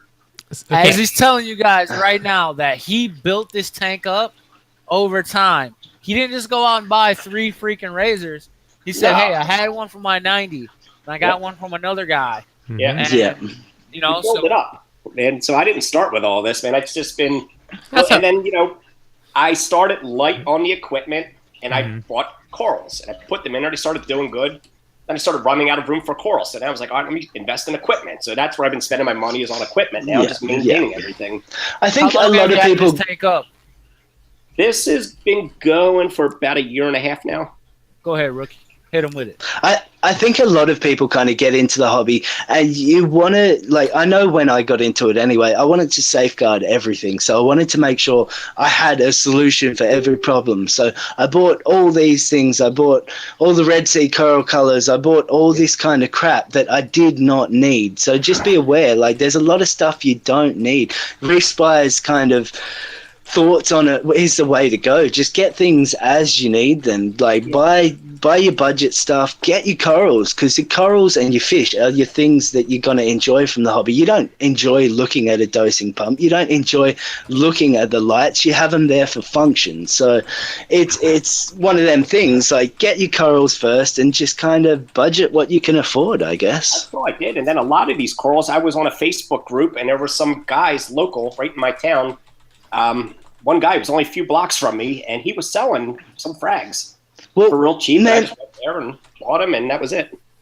I've just put, like, because it's gotten to the point where I go away to up to the Great Barrier Reef in less than 3 weeks. So I'm like, okay, the quarantine tank's got a whole new load of coral. I'm going to have to frag that. I need some space in the display tank. So I was like, I'll put some pieces up for sale on Gumtree, which is like your Craigslist type of thing.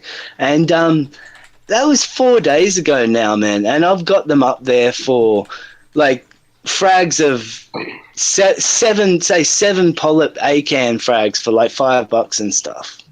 People not interested. Wow. Ship some over, buddy. Yeah, I know. If only I could, that's for sure. I know.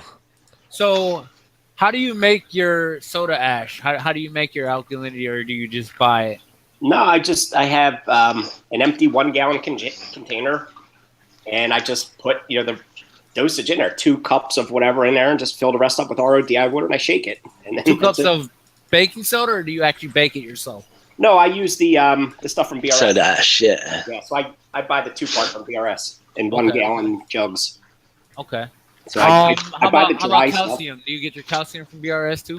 Yep, I buy my calcium, magnesium, and the alkalinity. And honestly, the magnesium, I haven't dosed that in a long time. It went pretty high on me, and I haven't dosed it in a while. I think I just use reef crystals. I think that's been keeping it elevated for some reason. When you do your water changes, what do you do? I'm now doing them every 2 weeks. Oh, so you do every 2 weeks? How much? About 25 gallons. 25 gallons every 2 weeks. Okay, sounds good. Yeah. That's one thing I noticed. When I first started dosing, I only got the magnesium sulfate, and then I read that you can put magnesium chloride, and then I heard you could put magnesium sulfate with it. I mix them both at 50. Yep. Yeah, 50-50 with your 50-50, yep. Tank loves that, hey? That's exactly what I do. Yeah, mine's not quite 50-50. It's like 200 and 240 milligrams, whatever it is, but close enough. Yeah, it's close. It's not exactly. Something that's crazy is 20 years ago, you used to be able to go to Home Depot and freaking buy that from Home Depot. Oh, for the driveway melter stuff. Magnesium chloride. Yep, I don't think you can do it anymore though. Yeah, I've read that, but I've never actually seen it in any of the stores. But when winter comes, I'll be keeping an eye out. There's a guy that actually shows you how to do it. His name is Ron from the Wisconsin Reef Society site. But it became contaminated with something. I don't remember what he told me. It became contaminated with something. That's why no one can do it anymore, I don't think. I gotcha. That's why I've got to buy the lab grade stuff. Hey, I just know BRS are all about budget. How about Epsom salt? Does anyone use that in their tank for one of the... For magnesium? Yeah. No, but it's magnesium sulfate, isn't it? Yeah, I'm pretty sure. It says it's UPS grade. Is that the same thing? Go ahead, Reef, and I'll let Oral ask the question. No. I had an unrelated question about acrylic. So okay. Yeah, you can see the sulfate is more of a granular crystal than the chloride, which is more of a powder. Okay, yeah, because like the magnesium sulfate, you can buy like those big little tub containers at Walmart for like $10. I wouldn't risk it. Look, you're talking about your tank here, which have thousands. I haven't risked it. I'm just curious if anybody else is. Yeah. Look, there'd be someone out there doing it, but that ain't gonna be me. That's for sure. Someone else go first and let me know. Where do you buy your? You said you buy yours from BRS, rookie. No, stuff that. No, we have a Stuff company that. over here. I like Yeah, that. no, we have a company over here that does all the medical grade stuff. Okay. It's pretty much a huge aquarium supplies place, and I know the owner quite well, so I trust in everything he stocks. Talking about fanboy. Fanboying it up. Come on, like he's one of the biggest kind of aquarium owners over here, so he knows like personally all your big reefers over in America and that. So he's a good dude to know over here. Man, that thing is stellar, Reef Spy. I'm sorry to say, but it is your nice. tank is on point right now, buddy. It's doing better. I mean, beginning of the year, man, I started losing colonies like left and right, like the acros were all peeling up and everything. And For what? I think it was just I wasn't really keeping up on the dosing and everything, man. I was just kind of, thinking everything was all right. I wasn't testing, and alkalinity was dropping, and it really wasn't. Oh yeah. What do you? My alkalinity dropped to 5 over the course of a couple of weeks. Well, that's low. Yeah. Oro. Something that you do got to be aware with the Triton is, I don't know why, but it even used to do it for me every now and then. That stuff just drops out, just out of nowhere. You just be like, it'll be perfect, spot on, and everything, and all of a sudden it's drop to like 6. A lot of people are having that problem. I'm not sure if it's like a precipitation or something with the flow or something like that, but every now and then it just drops. I was running around 7, and I think I was right on the bottom level of what was safe, and then it started dropping down into the 6s, and then it's going bad. So I'm now shooting around 9 right now, DKH. So you stay at 9 right now? Yeah, right around there. All right, that sounds pretty good. I think I'm gonna try to do the same. That's for me. I mean, that's what happened. I don't know. All right, guys, I gotta clean up the house. I'll catch you guys later. Later. I had a great time hanging out today. Yeah, have a good one, Yeah, man. good seeing you, Narcosis. I've got to go for about 2 minutes. I just got to go. The missus has got to give me an update on the dog. She had every single one of her nails taken off the other day. Oh, yikes. Painful, yeah. Poor thing, so. Yikes. I'll be back in a minute. All right, I'm probably going to head her soon, though, so just throw that out. Just I may be gone when you're back. I got to pick up my lady No pretty dramas. If that's the case, see you later, people. All right, I'll see you next later. time. Hey, I got a quick question about acrylic. Ask away. Yeah, I got an ATO container today, Mm-hmm. and UPS abused the crap out of it. That a little piece that doesn't affect functionality at all. It just holds a door at the top broke. Yep. And instead of sending it back, I just want to glue it. Like, what do I use to glue silicone? The stuff that I generally use. Okay, there's two things. I think it's methylene chloride is the liquidy one. If it's a very tight crack, you literally just run along the edge and it'll seep in and it will fuse it together. If it's more bigger pieces apart, you can use something like Weld-On. I think it's Weld-On 16 or 18 or something like that. And it's more of like a thicker gel, but either one of those will fuse the acrylic together. It's literally like a 1/4-inch piece of thing that needs to like glue it. Okay, yeah, either methylene chloride or Weld-On, I think it's Weld-On 16. Either one of those two. One's more liquidy, the other one's more of a gel, but they both work very well. Weld-On. Yeah, if you go on Amazon, I think you search for like acrylic weld or something like that, or whatever it is. I had to buy some stuff before. I found it on Amazon, I think. Yep. All right. Yeah. And it like it's not really glue. It just kind of fuses the acrylic together. Yeah, it kind of makes it super soft and we'll let it bond together. Yeah. It's Weld-On 4, you said? Weld-On. I think it's Weld-On 16 for some reason, but I know I have some in my little workshop. I can take a look later for you, though. All right, They're saying in the chat it's Weld-On 403. Okay. Yeah, there's a few different ones, but I just typed in Weld-On and acrylic on Amazon. There's a bunch of different things. Yeah, instead of sending it back, I just want to, like glue it.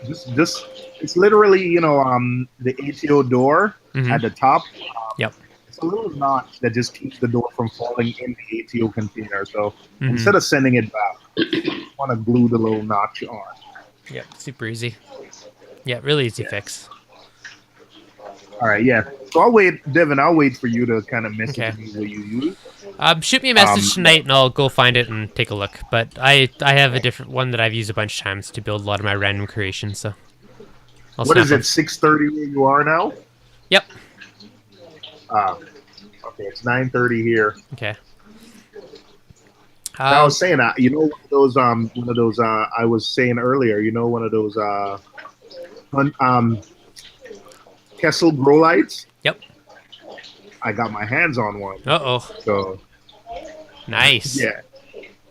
So I am going to. I mean, it's a shame to put it on the small refugium that I have. I really was going to resell it, but I tell you, the 8 UFO light I have sounds like a jet engine. You know. Yeah. So I think I'm tempted to try it. I think I'm gonna try it. Let me know. I'm curious. I think they look pretty sweet. So. Yeah, but plus I'm planning on changing my sump and getting a bigger refugium, so it'll come in handy later. No, definitely. I'd hang on to that if I were you. You'll definitely come in handy. So I'm gonna shut her down pretty quick. Did anyone else in the chat or anyone else have any questions they wanted before we call her for the day? All right. Exclusive Reef said it's not silicone. Yes, I know. All right. So I'll wait, Dev. Yep. I'll wait for you to send me that weld on. I have no other questions. This was a really long one. But it was a long one for me. It's usually like a 2-hour max, and it's been 3.5. Whew. Marathon. All right. Thanks, everybody. It's been good. Right, thanks. Okay. Thanks for having Have us. a great night. Have a good night. Yeah. Thanks, See you guys. Good tank, Reef Spy. Thank Beautiful. you.